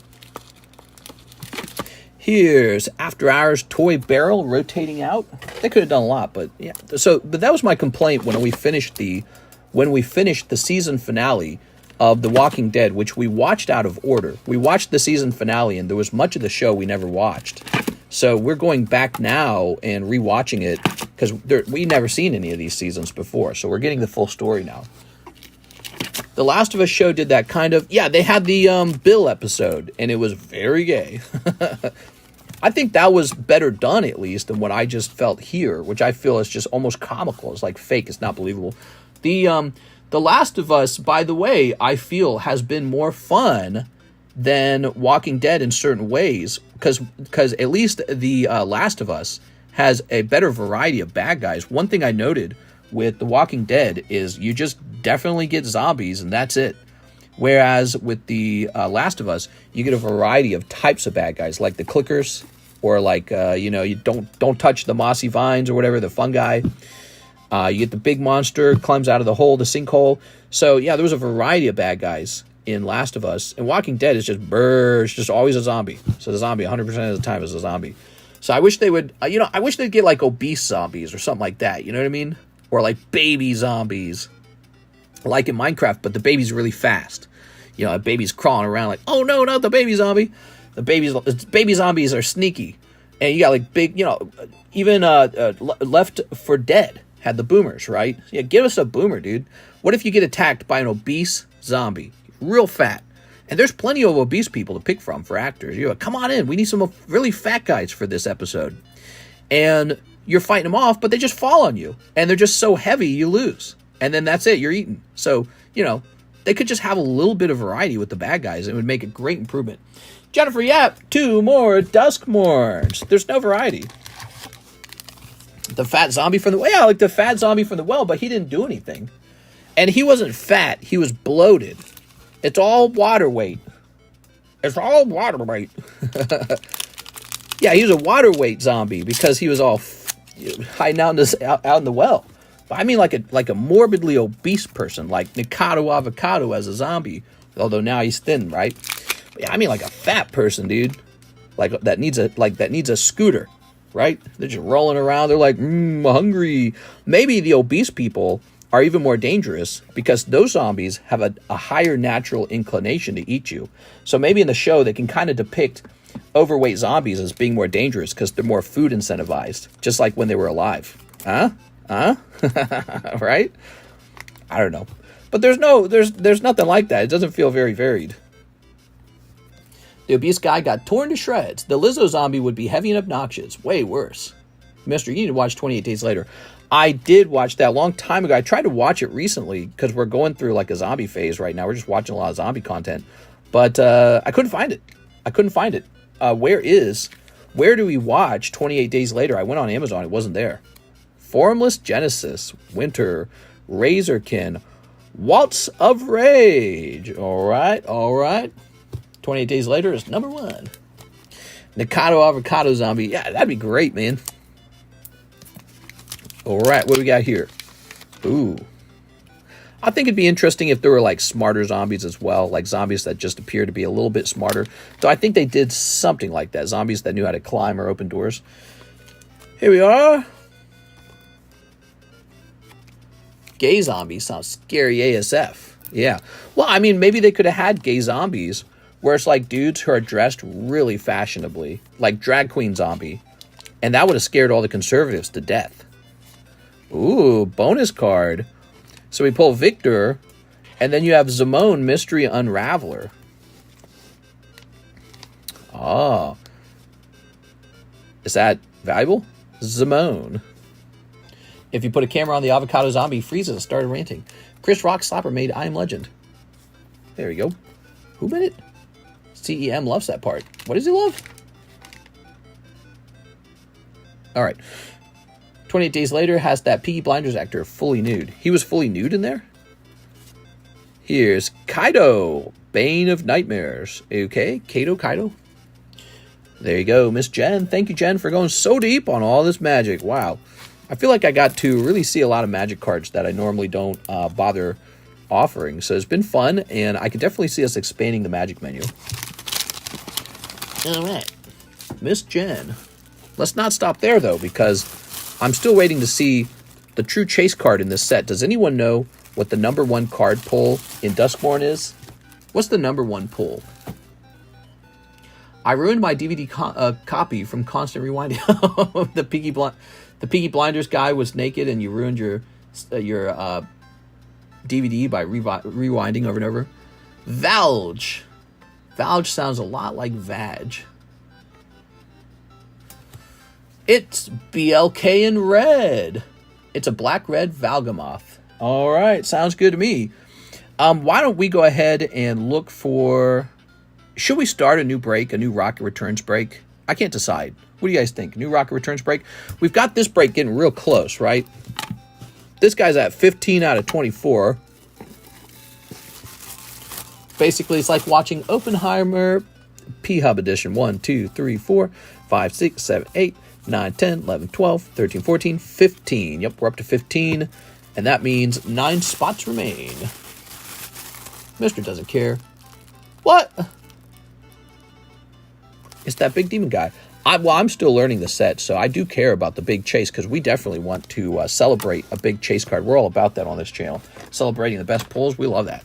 I have to learn what it is. All right.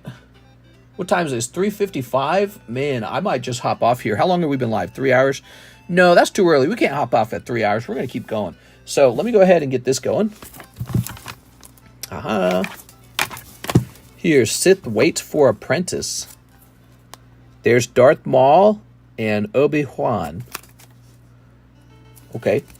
I got no clue. What do you think that's worth? It's a 9, huh? I think it was the cheat sheet I sent you. Jen, you think she should do Bloomborough Collectors? Put this over here. Well, we got a lot of Duskmourn coming, so there's definitely not a shortage of it. We do have a new order. It's Mr. NHCC. He says he'll take one of the Error Luffys. All right, Error Luffy. Here he is. I'm just chilling, waiting for the jungle sub to go off in 2 weeks. In 2 weeks. Try 3 months. All right. Every night we sell through a pretty heavy chunk of cards, but it's like people pick and choose what they want to move. And it is often not that jungle sub list. All right. Ta-da.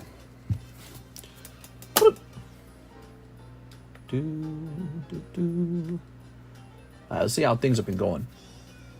Don't go for the store for the milk again, mister. Time to get some milk. Don't buy the cow when you can get the milk for free. That is such a racist thing to say. Let's see. How is business according to PayPal?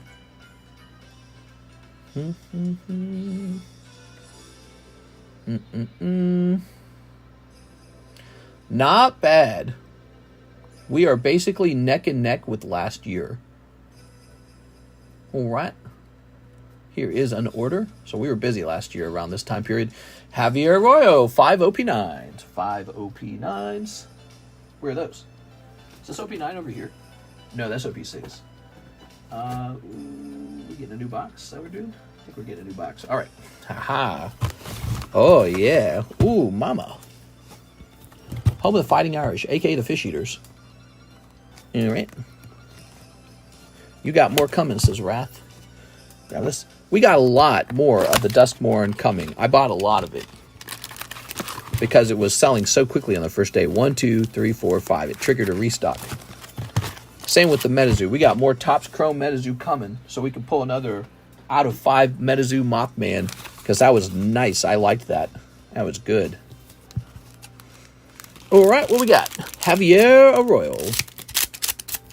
Mr. Arroyo. Just be careful with Magic. It's not your main consumer base, so I hate to see you stuck with a lot of it.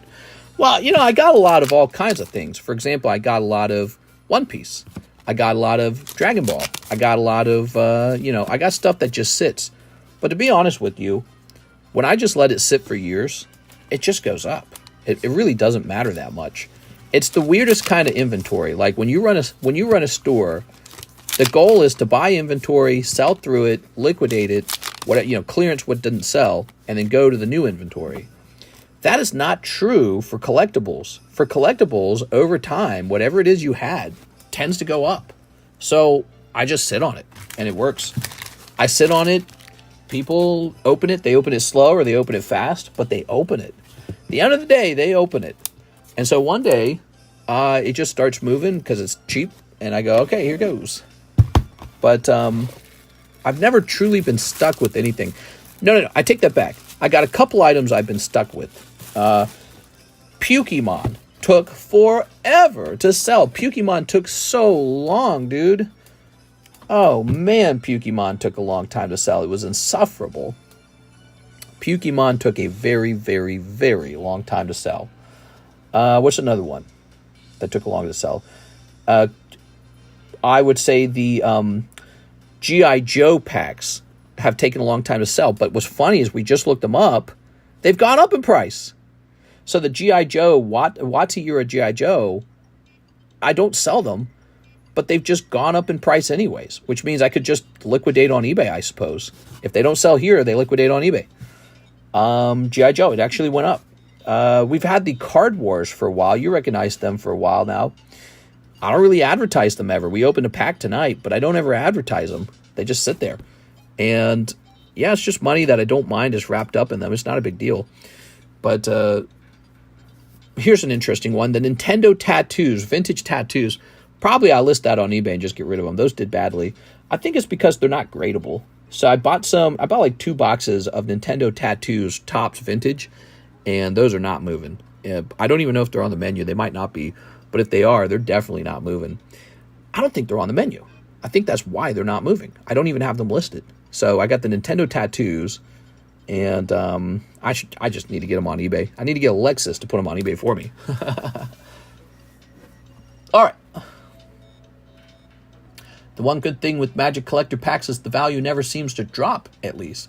Yeah, exactly. That's what I'm saying. So if I got a bunch of Duskmourn, it might sit there a long time. Who knows? I could always sell it back onto eBay, but it wouldn't be for profit. Or I could just let it sit there, and now we have a wider menu. I did liquidate the Hello Kitties. Remember that? So Hello Kitties were put onto clearance. But that's because Metazoo died. And now Metazoo's coming back to life. So that's why we're still holding on to that. That's why we're holding on to new Metazoo product. And I really want to see this Kickstarter go off, by the way, guys. So there's the Kickstarter list. Also, do not forget, we do have a giveaway going on in our Discord server. So if you haven't joined us in our Discord server, please join us there and talk to a moderator. You have to get a role to be able to participate in the giveaway, but as soon as you've got that done, you'll be ready for all future giveaways too. Metazoo Kickstarter, we're up to 12. LaFlame's going to get us to 13. Let's go ahead and fill that out right now, in fact. All right, so you guys hung out with me all night. You get the benefit of hanging out with me all night. Oh, word. Good luck with that. I have to take a test on Friday to get into public school janitor jobs. They're mainly only used in Commander format. They were banned from that format. Why would banned cards go down in price? Aren't old beta alpha cards banned sometimes? I don't know much about Magic. All right. Ready? So, let's do it. Roll it. We got Trillifornia.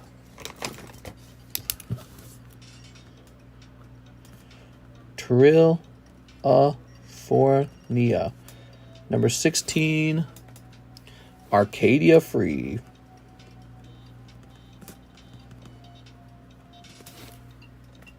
Matthew Amari.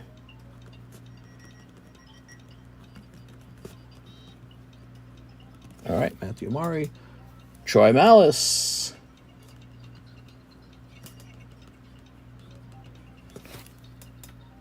Dark Knight.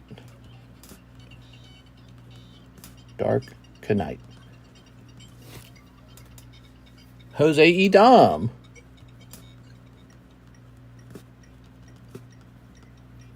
All right, there it is. 20 spots are filled. Are you ready? Bro, I'm thinking about teaching math to middle schoolers, but I don't know. Okay, here it is. The dice landing on 2, which is Willem. Okay. Willem. That's how it is. Anyone can win. Willem. Congratulations to Willem. Okay. I just do not know. So that's spot number 13 is filled.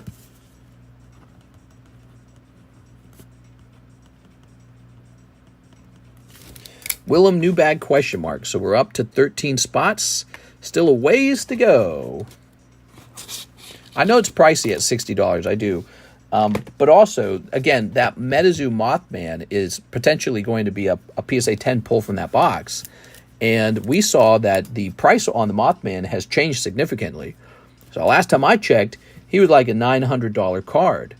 And he's all gone now. He's not on the market at all, which means everyone pulled theirs down or they sold it ahead of this acquisition. So everyone's very interested in speculating on this acquisition. Look at this Stussy. I think we can price Stussy pretty fast. Give me that Stussy. Okay. Oh, but first we're going to take care of Graham Dean. He says 21 piece 9. Also, how much to extend the date on my bag until my PSA returns? Oh, you need to extend the date on your bags, huh? Now, you're good, man. You just tell me not to get rid of your bag. We'll do that right now, in fact. So, Graham Dean, you got a lot of stuff. You're very active. There's no chance your bag would get taken. No chance. You're very active. 1, 2, 3, 4, 5, 6, 7, 8, 9, 10, 11, 12, 13, 14, 15, 16, 17, 18, 19. Is that right? Hold on. 6, 7, 8, 9, 10, 11, 12, 13, 14, 15, 16, 17, 18, 19. It's 19. So you need 2 more after that. If you open Black Lotus from an alpha pack, it's like 1 million in your hands. Yeah, it's like 1 million in your hands. You guys want me to get an alpha pack? Open up some crazy magic? Let's do it. Why not?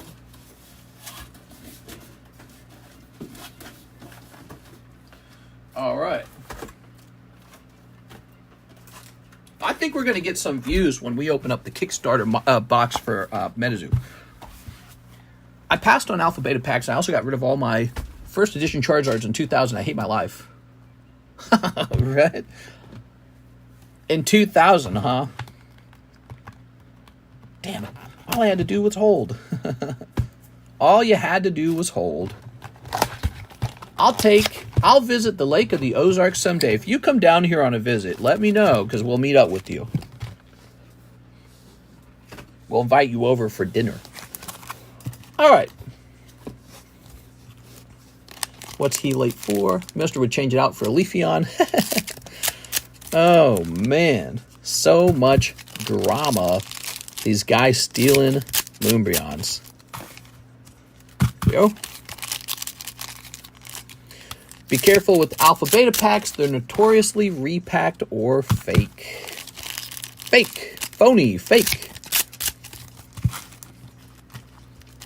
Wait, you gonna be cooking or Karis? Neither of us would be cooking. We get Pizza Hut. I cooked barbecue this year. Cooked barbecue for Alexis and her family. All right, you ready? And it was extremely hot outside. I couldn't stand it. It's awful. Next time we eat inside. Here's a holo. But we did fireworks, and that was fun. There's a holo. Here's a holo. I think I sold them all for roughly 150. Yo! Look at that. Nice. Here's a holo. A holo. There's a holo. Oh, yeah. Look at this holo. Konnichiwa. Ba-doop. Here's one more holo. It's called Buggy. Buggy Wuggy. Hatman. Ba-doop. Oh. Cool kicking guy. All right. Buggy. I don't know. Buggy seems like he's probably bad. Cannonball guy. Cannonball. You know, now I'm supposed to go make content on my other channel, too. You know how tiring that is? Oh, that's hard work to do that. I did that a couple times recently. There we go. And we got to make a short over here. Content galore. There we go. Let's smoke a bleezy and get them both. Very good. Ta-da! Dram Dean. A nice big fatty. Okay. So you got this one Shooty McGuy. And let's grab your bag. OP9 continues to sell through the moon. To the moon. Doing very well.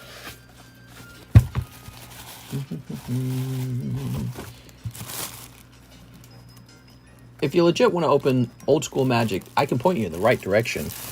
I'm always interested in opening like vintage anything, not just Pokemon. Like, so we're doing this Mothman Kickstarter box. Well, that's going to help us get a piece of content onto the internet that we didn't have before. It's going to have the keyword for Mothman and the keyword for Metazoo, the keyword for Kickstarter. And so that's kind of what a YouTube channel is all about. You want to spread out your content amongst many subjects, and especially when they're relevant. And so for us, you know, just having the latest sets is a good idea. It's probably a mistake never having the Magic sets, the new ones. We should always have the new Magic sets. It's just silly not to. So that's a mistake not doing that. And as for the vintage stuff, that's not a bad idea either. Just one step at a time, maybe a vintage box of Yu-Gi-Oh!, vintage box of Magic, whatever it is. But the question is, can we get the people we need to join into those breaks? Or will that stuff just sit around? Wow, single pack of Magic Beta is now $14,000. Small amount of money. Let's see. Okay, well, the queue is empty. Nobody is in the queue. Here is Stussy. We have an empty queue if you like short wait times. PSA 10, Stussy. Let's not type in One Piece. Let's type in 085. Vintage WoW is tricky for sales. Rudy griping about it confirms that. Okay, you ready? So this is Japanese Stussy. The cheapest Stussy is English for $50. The Japanese Stussy is $60. But I think we're going to go with if that's the cheapest one for Japanese, that's going to be the price because they're different languages. $60 for some hot stussy. Okay, good. Vintage WoW is tricky for sales. Rudy griping 14,000. Damn. Aha! A mere drop of money. A small Charizard. So this is PSA 9 Duel of Fates. Ah, yes. Here we go. Duel of Fates. The cheapest Duel of Fates card that you can buy is $30. So we're gonna price ours at $25. We'll do 24, in fact. That is a on-sale price, basically. Over here, we've got Jar Jar Binks Purple out of 125. I don't know. Jar Jar Binks. PSA Jar Jar Binks 125. Yeah. What if it's just PSA Jar Jar Binks 8 tops? Yeah. Jar Jar Binks. Misa, Jar Jar Binksa. Oh my god, somebody get rid of this guy. What if we type in tops Chrome Jar Jar Binks? What year is this? 2024? 2024 Topps Chrome Jar Jar Binks. Try that. Alright. It's not the right Jar Jar.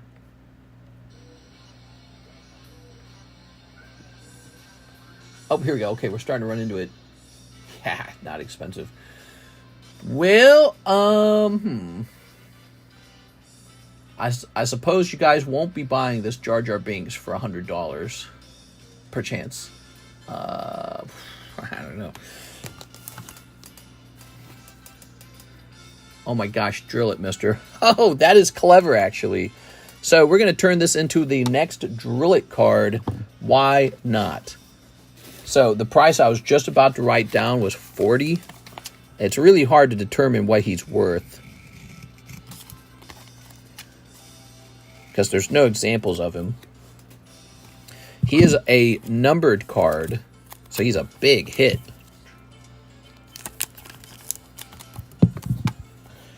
Okay, what's going to happen is the top of this is going to say drill it. Drill. And it's a $40 card. And what you can do is you can donate any amount, even $1, to get him drilled. However, if you do send $1, be sure you attach it to another order, because by default, PayPal takes 50 cents no matter how much you send to me. So, you know, if you send $1, it's just going to contribute 50 cents to him. So, but if you buy like your usual thing, let's say you want to buy a couple packs, Duskmourn, you can toss in $1 and say, drill that Jar Jar. So that's the new drill card. That is a good candidate for drill, because Jar Jar Binks is insufferably annoying. He also apparently is not desirable as a collectible. Who would have thought? Probably the only person collecting Jar Jar Binks is the actor for Jar Jar Binks. Javier Arroyo, 8 OP9s. You got it. Did you see the Air Dragonite price dropped to $134? Oh, well, give me one second. I did not see that. $134, you say? Got to stay ahead of the competition. All right. Got to stay ahead of the competition. Can't be outpriced. No one will outprice us. All right. Bro, is he watching your stream? I don't know. 124,000. I do not know. There you go. All right. So, 8 of these. You got it. 1, 2, 3, 4, 5, 6, 7, 8. I've seen 3 of the 10K starters open and turn into $500 max. Ooh. So you're saying it's a nasty little gamble. Is that what you're saying? 1, 2, 3, 4, 5, 6, 7, 8. Mr. Javier Arroyo, good luck. A nasty little gamble. If it drops to 20K will know. He's messing with us. I can't go that low. Not on Dark Dragonite. Okay. It's a very nasty gamble. On top of that, it's 60% chance of being repacked or fake. Ugh. Yuck. Let's do it. Here's a holo. Here's a holo. What are you looking for in those packs? Holo. I mean, if they're that expensive, there's no way they're not getting CT scanned, right? They're going to get CT scanned. Here is this guy. Konnichiwa. Onisama. All right. Here's this. And this. Okay, that is for Javier. Now I feel like we're probably going to get another order. A big Twitch streamer uses a very reputable service to obtain them, and he's gotten 3 fake packs. What? 3 fake ones? There you go. All right. All right. They cannot be CT scanned. The ink obscures the card. There you go. I don't know, dude. Give me a CT scanners and a weekend. Pokemon needs to use that ink. All right. Very good. It's too late. All of Pokemon stuff has been made up to this point without any kind of anti-CT scanning technology. Javier. Arroyo. That cheap 1993 ink actually blocks it. Main way it's retained in value. All right. Javier. Thank you so much. We have Mr. Michael sending in for the Monkey D. Luffy Error Slab, leaving us with just 3 of these left. All right. This is going to say Michael. $ Magic Michael.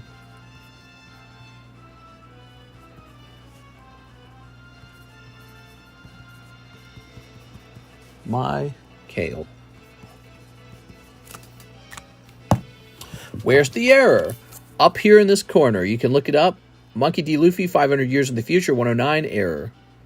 This blob isn't supposed to be here. And Bandai announced that it was a mistake in the print run, and they apologized. All right.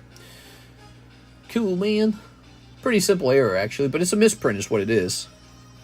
Worst case, you get some nice G.I. Joe cards. Yeah, we ought to do a G.I. Joe box break, because those G.I. Joes have gotten expensive over time. All right. Dark Magician Girl is for sale. If she does not sell, she's going to get turned into a break for the Yu-Gi-Oh guys. Oh, man. Sun and Moon, Double Burst. Beautiful Latios Altart from Sun and Moon. Here's Piplup. Poor Piplup. Nobody seems to want poor little Piplup. Okay. It's 4:20.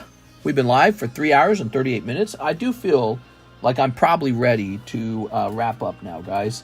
So we had a pretty strong stream today. The daytime stream was unusually busy. The nighttime stream was plenty busy as well. It's a great stream this week. You know, I feel like we had 2 busy days, actually, when Duskmourn arrived and then again when Metazoo arrived. Plus, we had the little flame return. I mean, we're just doing pretty well. I don't know what to say. This little card shop that's been running for 5 years has been doing a great job. And I don't see that changing unless I die of a heart attack, which I might if I don't get some exercise. Speaking of which, maybe I'll go stretch now, guys. Sitting for so long is not healthy. So I had a great time with you guys. And remember, giveaway in our Discord server. Be sure to join that. And what else is going on? Metazoo Kickstarter box creeps closer to the end. We've got 13 people in there. So if you haven't considered joining, I know Friday's coming around the corner. Consider joining that break. I'd like to open it sooner than later. And what else? New vintage pack break is going to be a rocket pack, long crimp rocket pack. I'm not waiting on any PSA returns right now, so there's not going to be a new PSA return anytime soon. What we got is what we got for the slabs. trying to think of anything else interesting that's going on. The Girl Waifu Shuffle box is full to the max. So if you like having a chance for a waifu card slab, jump in there if you like girl cards. Some people really like them. I mean, it makes sense. They're sexy waifus. Oh, right. We're waiting for a new Y set to come here. We have a Y set arriving this week, hopefully. I don't know which day, but when that Y set arrives, it's going to be a good day, okay? So, because I think it's going to be popular. Isn't there other breaks? Yeah, there's the Mawile break, the Gengar break, the Mega Gengar break, and the Charizard break, none of which are moving very fast. The fastest moving is this one, though. Gengar break's gotten up to 15 spots, and he's just an expensive one. He's real expensive because I had to buy one in order to put one up for sale, because what I do is I replace it. And so I can't be breaking even. I got to be making a certain margin. And without that, if the margin wasn't good enough, I just wouldn't offer him. I'd just sell the other things that normally I sell for that same margin. All right, guys, I'm going to pop off for the night and maybe work on Monster Hunter now. See you later, everybody.